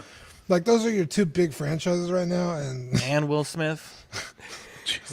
Will Smith. Oh yeah, Will Smith too. Yeah, that's- Like, bro, like, come on, like yeah, DC's done. DC, yeah, a real dude, Suicide it's- Squad right there. Wow. Oh my god. Oh my lord, clip that! Holy shit! And you know what this? You know what Jesus this? That was too far. I'm sorry. That was too far. I want to bring it back a little bit and not make light, because obviously this guy has, like, you know, some serious issues that I hope he gets help for, and obviously course, everything of relates course. back to sports with me, right? So like this reminds me of Antonio Brown a bit, where because he's talented, he keeps getting opportunities, and no one's really forcing him to, like, okay, you need to get help. Like, you're obviously, everything that you're doing is a cry for help, and so I'm hoping that, you know, DC kind of forces his hand. If he goes to rehab, you know, for a while, he could be a comeback story. John, you said Robert. Yeah, Downey Robert Jr. Downey Jr. Yeah. Like Classic, if he goes and gets help, but like this is probably his last strike right here. If we see one more thing about him, he probably would have eroded all of his goodwill with the public. And it's like Kim the guy. Kardashian. Wasn't there something today that came out? I think the strike happened already. I think this should have been the last. Like I'm upset that Dean didn't get the Kim Kardashian. the previous thing should have been the last strike. I guess I missed it. I'm Comeback sorry. stories, bro. Oh shit! Yeah. Yes. Yeah, I guess we'll see. But it seems like every week on the show sheet there's been a Ezra Miller arrested. You know, A lot of anger, man. A lot of anger. a lot of anger. I You hate feel to that see it. sometimes. Oh, I know can't you throw a do. chair through a screen, but it's That's a No? start. Thor: soon. Love and Thunder first trailer, teaser/trailer released this week. What do you guys think about it? Looks fun, man. Looks cool. I'm excited, and it comes out in like a month, month and a half. I'm like, hell yeah! This definitely just felt like a teaser, though, right? We don't really know the plot. It was just kind of giving us the vibes and the tone of the movie, but we still haven't seen Christian Bale. Like, there's still so much that they're going to unveil that it didn't really get me too hyped, but like I'm very excited for the movie overall. the comics are spiking. That's for sure. More than what they were going for already. Oh yeah, I've seen so many Jane Foster Oh, comics on the groups today. For Well, sale. that last scene was so cool. I like how some of the shots that they've taken, they took right out of the comic and put it on the screen. I thought that was really cool. I'm excited. We'll see. We'll see what happens. I'm gonna go on the Thor diet after we watch the movie. So, What does that mean? You saw him working out, right? He lost all the weight. Little The fat montage Thor, there. Or... Huh? Just kidding. What did he say? So the fat Thor diet, or That's what I'm saying. The fat Thor diet. there we go. Jesus Christ, Zach. I would like a Bloody Mary. I liked how ripped Jane Foster looked just in that quick scene you see her. You know, she's got the jacked arms and everything. She doesn't look like a Biceps, small Natalie Portman anymore. So, think it's going to be an interesting release. And I think we're honestly, like as I said last week, I don't have any female characters in my 1/6 scale lineup, and I'm always looking for I'm always looking for the strong female figure. Hey, my fiance is a blonde, so I can kind of pass this off as she is. Maybe she's on my shelf in 1/6 scale version. So what is your problem? What does that even mean, bro? That seems sexist, Sean. I'm so sorry. No, it's not. I love it. My She's fiance in the is a chat. woman, so I can pass this off as. No, she's my hot blonde on the shelf. So I'm just gonna pose the question. Is this sexist? I will definitely. Is Ben canceled? Canceled. I'm canceled. 100%. 100%. Shut you down, Ben. Shut you down, Ben. Zero Dark 30 was the movie of the week chosen by moi, and I don't know that everyone watched it, but following the terrorist attacks of September 11, 2001, Osama bin Laden becomes one of the most wanted men on the planet. The worldwide manhunt for the terrorist leader occupies the resources and attention of 2 U.S. presidential administrations. Ultimately, it is the work of a dedicated female operative that proves instrumental in finally locating bin Laden. In May 2011, the Navy SEALs launch a nighttime strike, killing bin Laden at his compound in Abbottabad, Pakistan. Whew, this movie is so fucking good. It's so fucking good. Yeah. It's a thriller. You get a little bit of espionage. You kind of get into the nitty gritty of really what counterterrorism is, waterboarding and interrogations, connections with local sources of intel, and I appreciate that this movie really shows that stuff, because it's not a particularly nice thing that had to be done to get this information, and obviously I imagine they didn't show everything that would have happened in these rooms, but I mean it did get quite graphic. And what are you laughing at? Shauna, dude, she's a fucking animal, bro. She's lighting up the she's lighting up the chat right now. She said, "What I lack in arms, I make up for elsewhere. Can't have it all. Wouldn't be fair." She's not wrong. I can't get over last week when she's like, my gift. Bro, Shauna is a fucking. We need to get Shauna on After Dark. Yeah, dude. Now, as an American, I will never forget the night that it was announced that we killed bin Laden. That was a crazy night. I remember. Let me be clear. My roommate ran into the room, and he's like, "They killed Osama." But I was like half paying attention, and I mean, in America, like you don't hear that name ever. Like after, like it's almost like Voldemort, right? Like you just like he fucking disappeared. Like we couldn't find him. Like no news about him in years, right? And so my immediate thought was like, Obama died? Like what the fuck? And they're like, no, bin Laden. Like we killed bin Laden. I'm like, what do you mean we killed bin Laden? Like just randomly? Like how does this happen? And then of course the swag walk up to the podium and the announcement, and I remember it almost felt like a holiday. I was at Texas State, and I mean they were like it was like a festival, like cheering and American flags and USA chants, and where I lived on campus was pretty close to the campus square, which is like kind of like the main hub of the campus. And we went with a bunch of people, and I mean it was like a party. I mean it was emotional, and unfortunately, like most people know someone that was affected by September 11th, like whether it be like they were there or have family that were there, or family that had to serve because of or go over that part of the world because of that. And I'm not like my dad had to go there for that war because of this. So it was really emotional, and I remember just feeling so proud in that one moment. And I think like that was like the most proud I've ever felt to be American, I think. Maybe Dream Team basketball, but no, I'm just kidding. But you Zach, know, that might have been the last moment we were all united, like so I think stoked so. that we got. I think so. Bin Laden. And I'm I mean, proud to be an American, where at least I dude, know people were I'm not playing that music, bro. Canadian.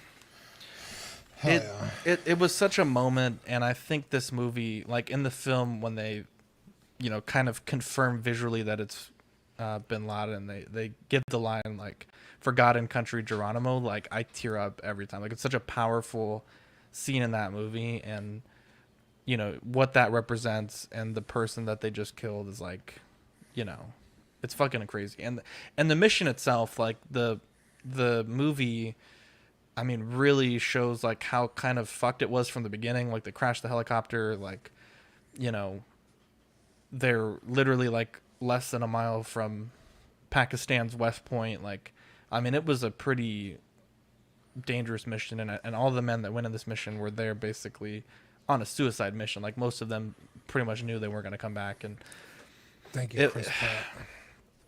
It's an emotional movie. It's a powerful movie. It's such a well done film, and yeah, this is one of my favorite films. It's so fucking good.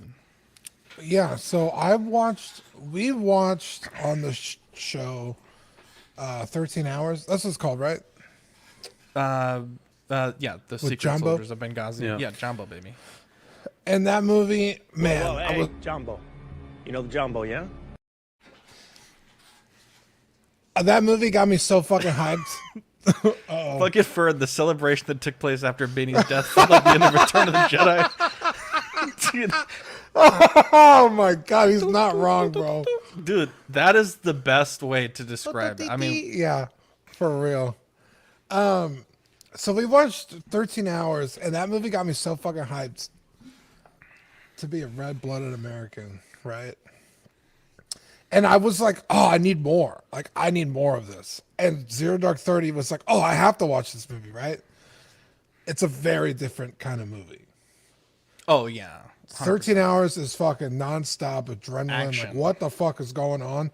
This movie is a little slower burn, but it shows you a lot of, like, not what the soldiers are doing, but who's telling the soldiers what to do, what those people are doing.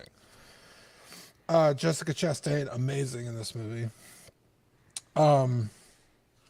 Yeah, this movie is incredible. Again, slower burn, so if you're expecting like a 13 Hours, that's not the movie you're gonna get. But yeah, I think Zach hit the nail on the head. Also, dude, the scene with the fucking like covert helicopters, fucking sweet, bro. Those things look so cool. I'm sure they're very Hollywoodized, but those things I look... think there was a picture the day after the raid of the tail hanging over the fence of the compound, and it's pretty close. Like, I think they're actually like, I mean, obviously not probably 1-to-1, but they're stealth helicopters. Like, they're built to look, you know, boxy and angular to deflect radar. So they like don't exist, right? The Canadians look bored out of their mind. they don't have like a big triumphant, you know. I mean, what is y'all's like big military big triumph at what? Like in what do you military guys do? stuff. Okay. You guys still have... Where's that clip? Do your Patrolling homework. Niagara Falls. You guys I was excited. like I was excited when Nazis, they. I was excited when they brought a Timmy Hortons to Airdrie. So I don't. Ben, you're making fun of yourself, Ben. I will say, Zach. Zach, Not a do you real have Canadian. I told you. Zach, do you have Amazon Prime? Yes, I do. Okay, watch Jack Ryan. It's like like an amalgamation of Zero Dark 30 and 13 Hours, and it's also John Krasinski. Amazing show. But anyway, this movie so good. If you haven't seen it, I'm bummed it took me that long to watch it. That I didn't see this in theaters. I'm really bummed because it was really great. I didn't get to watch it because I'm Canadian and they don't. What the heck's this? Yeah. Oh, wow. This is the tale of the helicopter, the stealth helicopter that crashed. John, I'm so mad at you didn't watch this. That's okay. I'm so mad at you. They bro. don't televise. They don't stream here. American history. Pro-American stuff. Yeah, pro-American. Should see what they say about you over here. Anyways, I can imagine. 2 hours What and comes out of 37 your minutes. Jesus. And the mission wasn't even that long. And IMDb. Well, it's the build up to the mission, you dingus. That was a solid joke, John. Oh, Wow. What's the Rotten Tomatoes in this one? 91. That's Wow. pretty good. That is pretty impressive. good. 7.4 out of 10 IMDb. But yeah, you really need to watch the movie. It was a massive Yes, that's why we accomplishment. watch It was crazy what they did and how they were able to find him. And it just goes to show you that yeah, it's a big accomplishment. And I think a lot of families, it put closure. It gave closure for a lot of families 100%. for what happened. So yeah, I just like that we gave Obama or Osama bin Laden the Megatron treatment, where they just dumped him in the ocean. That was always suspicious to me. I'm like, I don't think not a that was conspiracy theory. there was a lot of controversy. Was like, is it? Did it really happen? They had that Did dude it- at Area 51 with fucking the aliens, bro. But yeah, well. Did anyone else watch the movie? Yep. So for me, Just a good Canadian. I wasn't too sure. Like I'd never seen this movie before. Obviously, I know the situation. I saw that Catherine Bigelow is the director, though, who did the Hurt Locker, and I loved the Hurt Locker. I thought that was an amazing movie. What'd she say? Oh She my said, goodness. "Thanks for being on the show. I can eat popcorn on your side of the bed in peace." Terrible. Wow. I loved the Hurt Locker, so I had a feeling that I would probably like this movie, and I think Catherine Bigelow as the director 100% nailed it. Jessica Chastain, like you guys have said, she was a key actor or actress in the movie, but I think some of her subtlety in her acting was really, really good. You could tell, just the emotions that she had in certain parts of the movie, just kind of behind her eyes, I thought was really, really well done. And I found, like, even during some of the slow parts, every time she'd hit a snag, you kind of were like, like, you kind of felt for her that she kept hitting these snags along the way. And I know that when they started producing this movie, they actually hadn't even found Osama bin Laden yet. So, they ended up killing him before this movie finished its production. So it's kind of interesting to me. I kind of wonder how this movie actually may have ended if they'd never found him, or if they hadn't gotten it. Would it have just been kind of like the whole build up and then at the end, like, we're still searching, or like, who knows, right? But I thought that was kind of an interesting part of it. I did find, obviously, that the first 2 hours was definitely a long burn, like Dean said. That last 30 minutes is pretty intense, though. But I think you have to see those first 2 hours to really feel that process. And I think that there's a lot of movies that don't do a very good job of showing the process of trying to find somebody like that and everything that goes into it. And honestly, a whole career for this person. Right, when she starts looking for him, she's new, she's green, people don't take her necessarily what seems like very seriously. And by the end, she's hardened and she knows exactly what's up. And I thought that was really cool. So overall, I would say, even as a Canadian, I appreciated the movie. Obviously, the States are right next to us, and so I think everything that happens to you guys still definitely plays a part on us and our culture, is, jokes aside, right? And I know, right. I definitely remember celebrating along with you guys back then, because it was a crazy time. It was a crazy time. So I'm happy I watched it. I don't know if I would necessarily watch it again. It's not something that I would put on kind of weekly, but it was cool, and I thought that it was tasteful.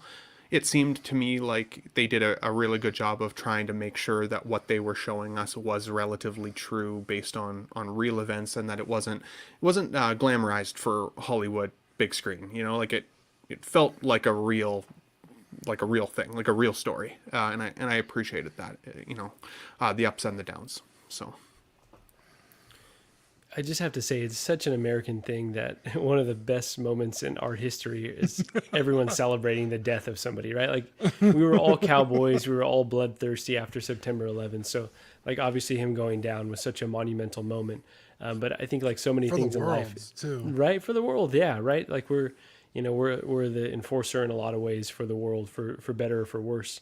And I'm not nearly intelligent enough to, discuss this, but I would just say, like, like most things, there's a lot more nuance than just like black and white, right?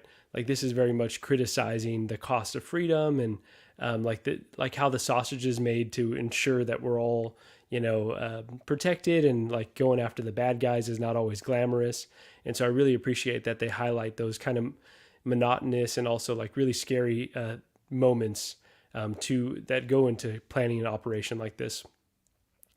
I will also say that I like the Hurt Locker more. I think the Hurt Locker to me is a better movie, just like more tension. That being said, this is still a banger. Like really, really enjoy this one. I believe this was only my second time seeing it, but I think just overall, yeah, highly recommend it. If you're gonna watch anything, watch the end, right?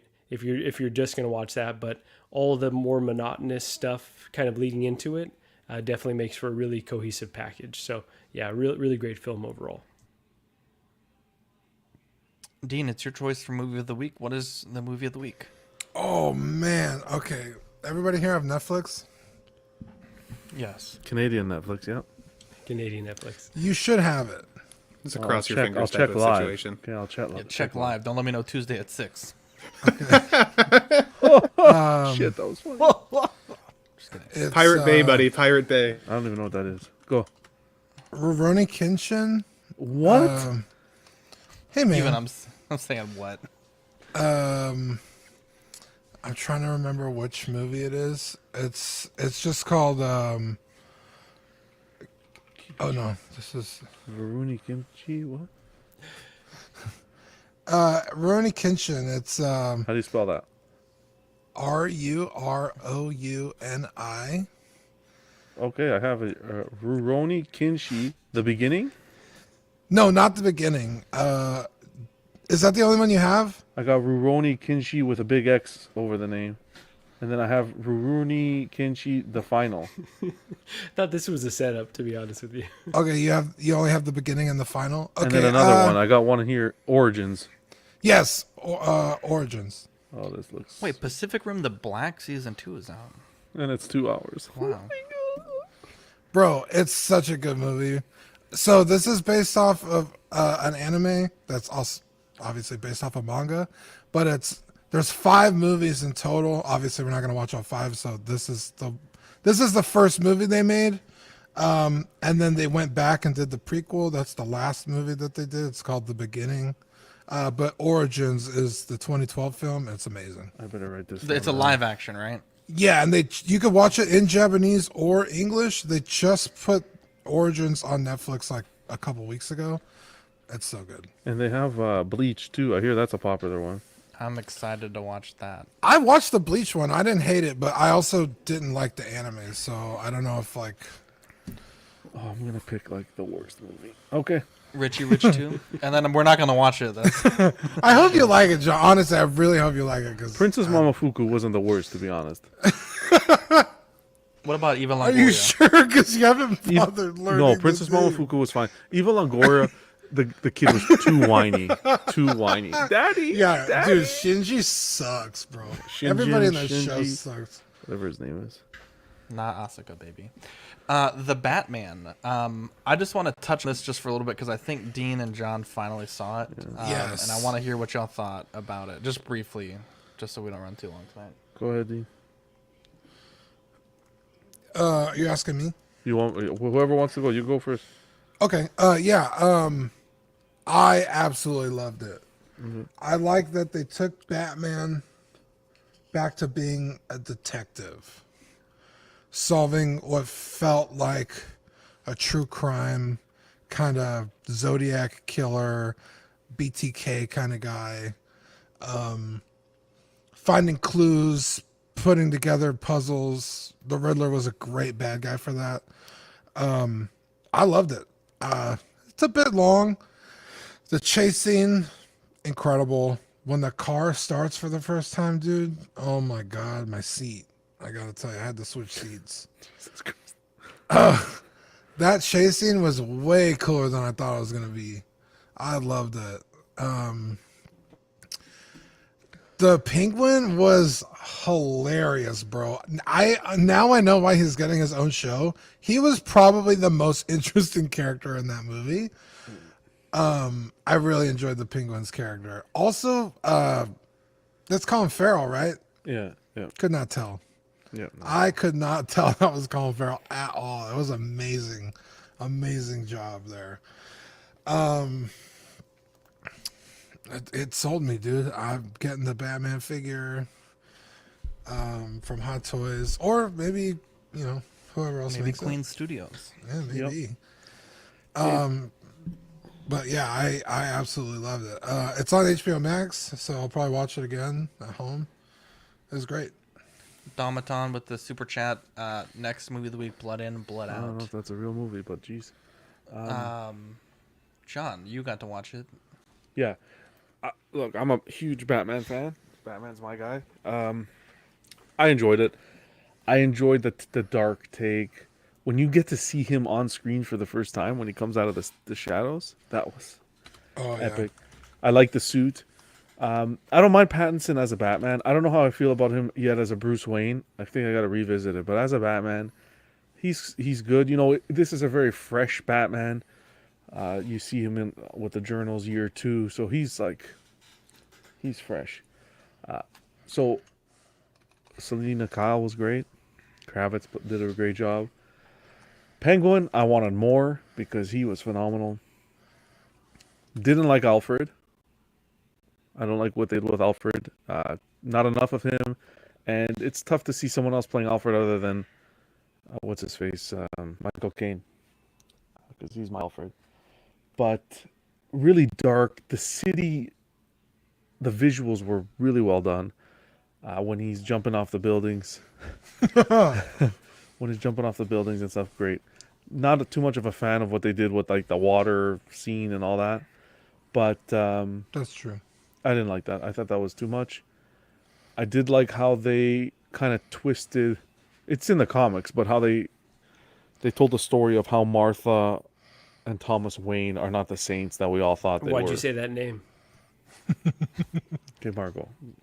This is a passionate conversation here. Yeah. So I thought it was really well. I'll be honest, it's a movie you got to watch more than once. I know it's 3 hours long and it's tough to swallow, but it's a movie you have to watch more than once.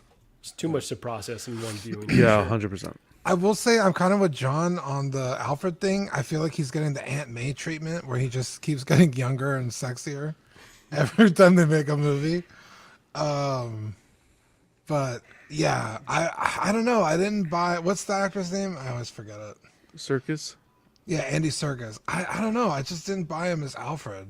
No. I thought he was a cool character. Like, I didn't mind his acting. I thought he was great. It's just We like, didn't I get don't enough know. of him, right? You got Maybe that's what it was. There wasn't enough Alfred, but I don't know. I just didn't buy. I think John's right. I think Michael Caine fucking killed the Alfred role. So it's hard to. I mean, even if coming from to me, that's what everything is compared to. Yeah. And what's the actor that did it for BVS in Justice League? I didn't like Jeremy him. Irons. Jeremy Irons. I thought he was decent too. Yeah, I thought he was cool. I love the way Batman is right in there with the cops. That was like he's a detective. Dude, he walks in the room with that big dick and they energy, all kind of like don't know how to feel. Exactly. Oh, bro, so good. that The was soundtrack cool. was great. Like this movie was awesome until it reached certain points where it was like, okay, I feel like they're stretching it. But what else was there? His gadgets, the suit. I wanted some backstory. They may do it, and I like what they did with the story where he's writing his journal. You see year 2 because year 1 in the comics is how he became Batman with the parents and everything. So I like that kind of attention. But no.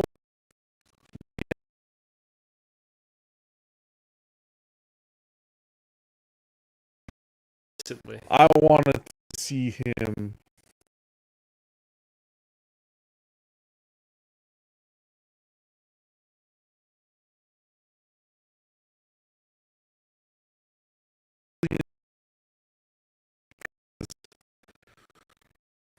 Past, Bruce looked at him like, "Yo, that's like me, right?" It's kind of telling you that story, and I still think we're gonna see that kid. That kid's gonna become something. I think. Bro. Yeah. That's what I was thinking. Definitely seems that because way. he showed up too many times throughout the film, and you got that connection. I think so. 100%. But You know that actor, the clown actor, that had the half face. The Joker. Yeah. No. Remember when we first saw Batman for the first time? It was all the clowns. Oh, the one he lets go. The one he lets go, where it's half yes. his face. He's Robin in the TV show that's on. He's the actor that plays Robin in the TV show. That's hilarious. So there was a scene where like the new mayor is being kind of danced around, and at the funeral scene, and she's like, "Hey, Mr. Wayne." Great scene, by the way, because you get to see him as Bruce Wayne as well. And but anyway, she's like, "Yeah, like you have all this money and you're not really doing anything with it, but I want to change that." And it's like, bitch, it's not up to you. Who the fuck are you coming to me telling me that you're gonna change the way I operate? Fuck you. I didn't like that. I still think she's gonna be somebody important for the trilogy. I kept saying Two-Face, but I was getting torched for saying that. But she's like kind of like Gotham's New Hope and the kind of the White Knight. So I think she's gonna be important moving forward. Like if you tear her down. Yeah. Do you know the guy that was on the guy that was working with the Riddler? You know how he had the group of guys, then they unmasked him, and the guy on the scaffolding said, "I'm vengeance." Yeah. Remember that? Do you know who that guy was? The guy that approaches him at the funeral, right? The guy at the funeral who was like talking to himself, and Bruce is like, "What?" He's like, "Oh, they're all gonna pay. They're all gonna pay." That's cool. Yeah. Oh, I didn't catch that. Yeah. Bro, that scene where he shows up in his, I think he's driving a Corvette, an old 60s Corvette. And he walks up and fucking just big dick energy just confronts fucking Penguin and the guy, I don't remember the guy's name. Maroney. But as Bruce Wayne, that was cool. Yeah. I was like, oh, fuck, okay, like. And they played us. Batman don't fuck around, bro. And they played us with the trailer, because if you remember in some of the scenes in the trailer, when Falcone was walking up those steps, the lady in black was Selena Kyle in that outfit. So when you see him with the lady, you think then the other one. Then they did that.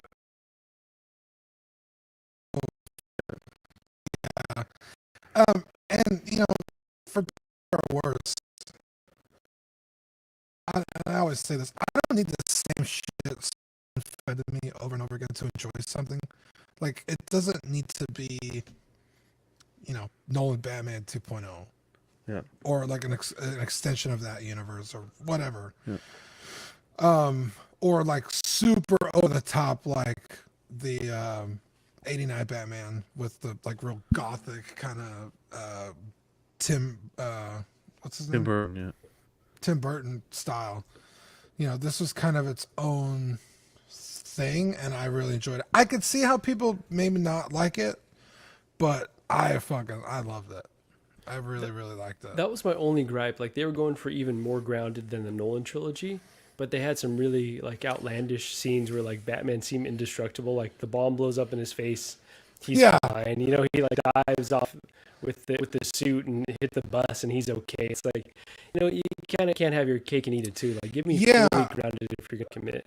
Somebody said Nolan brought Batman to the real world, but this movie brought the real world to like the Batman from the comics. Does that make sense? Okay, yeah, absolutely. And I was like, yeah, that's a pretty fair. Because I forgot whose stream we were on, but they were talking about like how in the Nolan Batman movies, he takes existing like military technology and futzes it to his own needs. And I was like, yeah, that makes more sense as to just like, I'm just gonna invent a bunch of bullshit, So I kind of have a new appreciation for the Nolan Batman. But in this movie, you don't really get to see how he got all his gear. He's already kind of doing it. But yeah, it still felt very grounded in like, that looks like something, somebody would wear in like a SWAT team or something, just, with bat ears and a cape. But Yeah, I loved every second of that movie. It was really really fun. Sweet. I think John's right though. You do kind of have to watch it more than once because now that you said that about the little kid, I gotta go back and really pay attention to that because I think you're right. Well, and Metamorphic Customs said it really well in the chat, actually, and I totally agree with him because this was, it was called The Batman. This movie is about the Batman. The folks that were saying, Bruce Wayne, we didn't see enough Bruce Wayne, we didn't a story with Bruce Wayne. This wasn't the Bruce Wayne story. This was the Batman Year 2 story, right? And I think it sets up future character development for Bruce Wayne because he has to learn to be Bruce Wayne. I think Batman is really who he is, and that it's the Bruce Wayne persona is kind of that costume that he puts on in future years of being Batman. That's really his alter ego is Bruce Wayne and that rich billionaire. It's not the Batman. The Batman is who he is. This was the one Batman movie, at least that I can think of, or Batman series even, where he doesn't say "I am Batman." Right? I mean, how many people made fun of Christopher Nolan's interpretation when Bale says, "I am Batman"? I mean, right? And, like, we made fun of him for it as much as I love. Even the fucking Lego movie, fucking literally everybody says, every Batman has said, "I am Batman." And because he called himself Vengeance in the beginning of the movie, and then that like John was saying, that bad guy at the end called himself Vengeance, and then there's kind of that final monologue where he says, it's no longer enough to be Vengeance, I need to be more. I was so waiting for him to say, I need to be more, I am Batman, and then it didn't come. So that was actually a part that I thought was kind of different, and it set this Batman apart. But I think, like Metamorphic Customs said there, I think future movies with Pattinson will get to see him actually learn to become Bruce Wayne in combination with his Batman true self, and I think that'll be interesting development.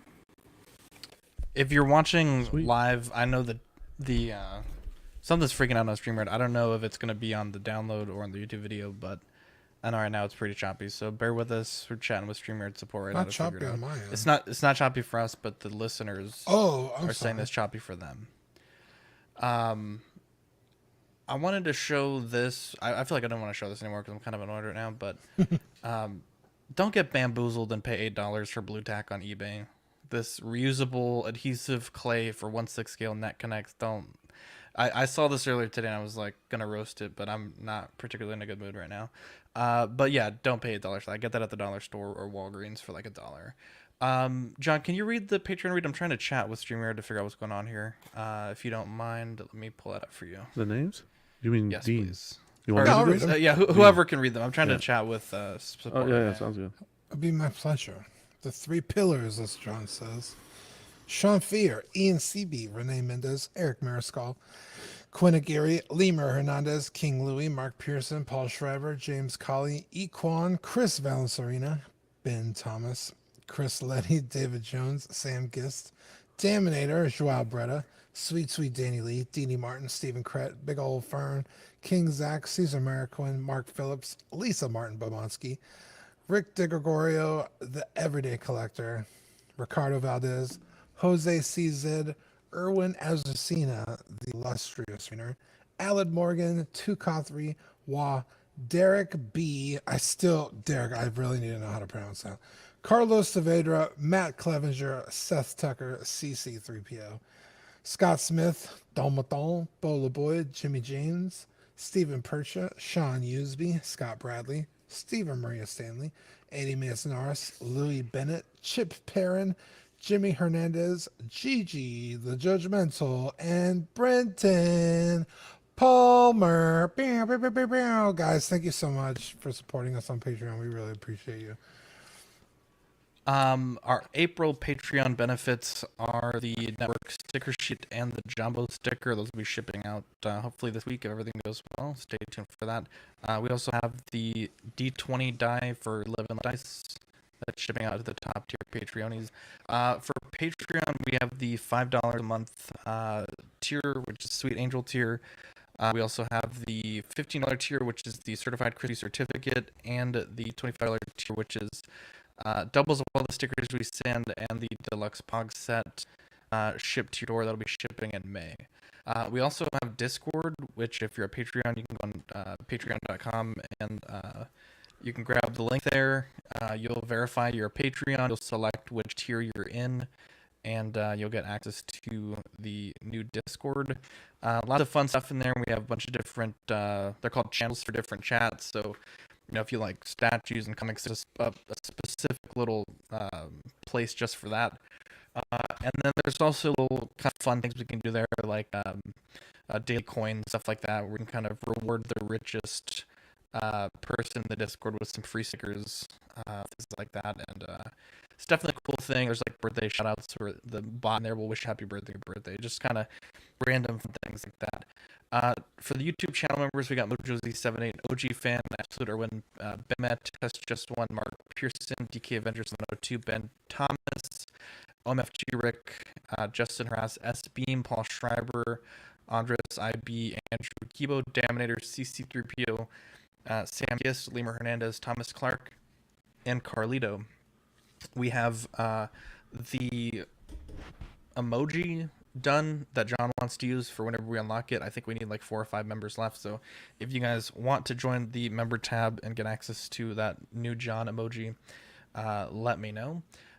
Here's the benefits there. We have Patreon only for 99 cents. You get the loyalty badges and the emoji, or the peanut gallery for $2.99. Perks from the previous levels and member shoutouts. As far as the network goes, we have CW Live, OFAX, Small Talk, After Dark, Bricks and Brews, Ringcast, Live Unboxing, Club, Pose Wars, and Live and Let Dice. Kind of great shows this week. I think we got OFAC this week, Dean? I believe so. And then we have Club on Friday, After Dark on Wednesday, and then Saturday, I think we might be playing some Ready or Not. So great stuff for you guys to enjoy there. And then, John, if you could do me a favor, read the socials for me, please. Yeah, of course. On Facebook, we got Collecting Weekly. We also have our main group, Collecting Weekly Auxiliary. Instagram, we got @Collecting Weekly, @Collecting Weekly _clips, and @the_everyday_collector. Guys, be sure to be following all those pages for some great content on the social media feed. There we go. Gigi says she misses D&D. We'll be back on April 30th, so sorry about that. It's shout-out time. Does anyone have any shout-outs they want to give? Yeah, I want to give a quick one. I want to, of course, always to everyone in the chat today that joined us in the show. I also want to give a shout-out to Marcos from Collector Zone. Just had a really good customer experience with him. He helped me out with the situation, took care of it quickly, and yeah, I just want to give him a shout-out for that. Thanks, brother, for helping me out. I'd like to give a shout out to the 6-scale scavengers. The first people I ever heard say honey hole, I'm pretty certain. So that was stolen directly from them. I saw a lot of hoopla in the chat about that. And yeah, just a shout out to all you guys, and thank you for having me on today. Yeah, shout out to both Marco and Will Foxification for having me on last week to talk about the Dark Knight and the Dark Knight Rises. I was like, what the fuck is going on? You bring a good perspective, bro. Yeah, I guess people like to hear me talk shit. I don't know. But it was fun. Leal was on there, Mario. We had a good time. Started a whole Job of the Hutt meme with, I do a pretty decent impersonation with Ipa Batupa. So that So seems good. like it got a lot of laughs. So ladies and DMs are open.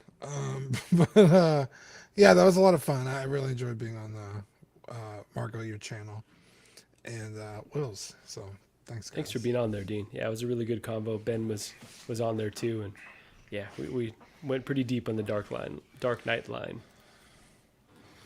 And I just wanted to shout out quickly all the Star Trek fans that reached out to me over the last week after my Star Trek video I posted on my channel there. I had a fun time doing it, and I've had an even more fun time talking to everybody about Star Trek in my direct messages since, and it's meaning that I don't have to drive Shauna nuts talking about Star Trek figures as well as all the Hot Toys stuff that comes out. So You're still driving her nuts, though. I didn't know you were 100%.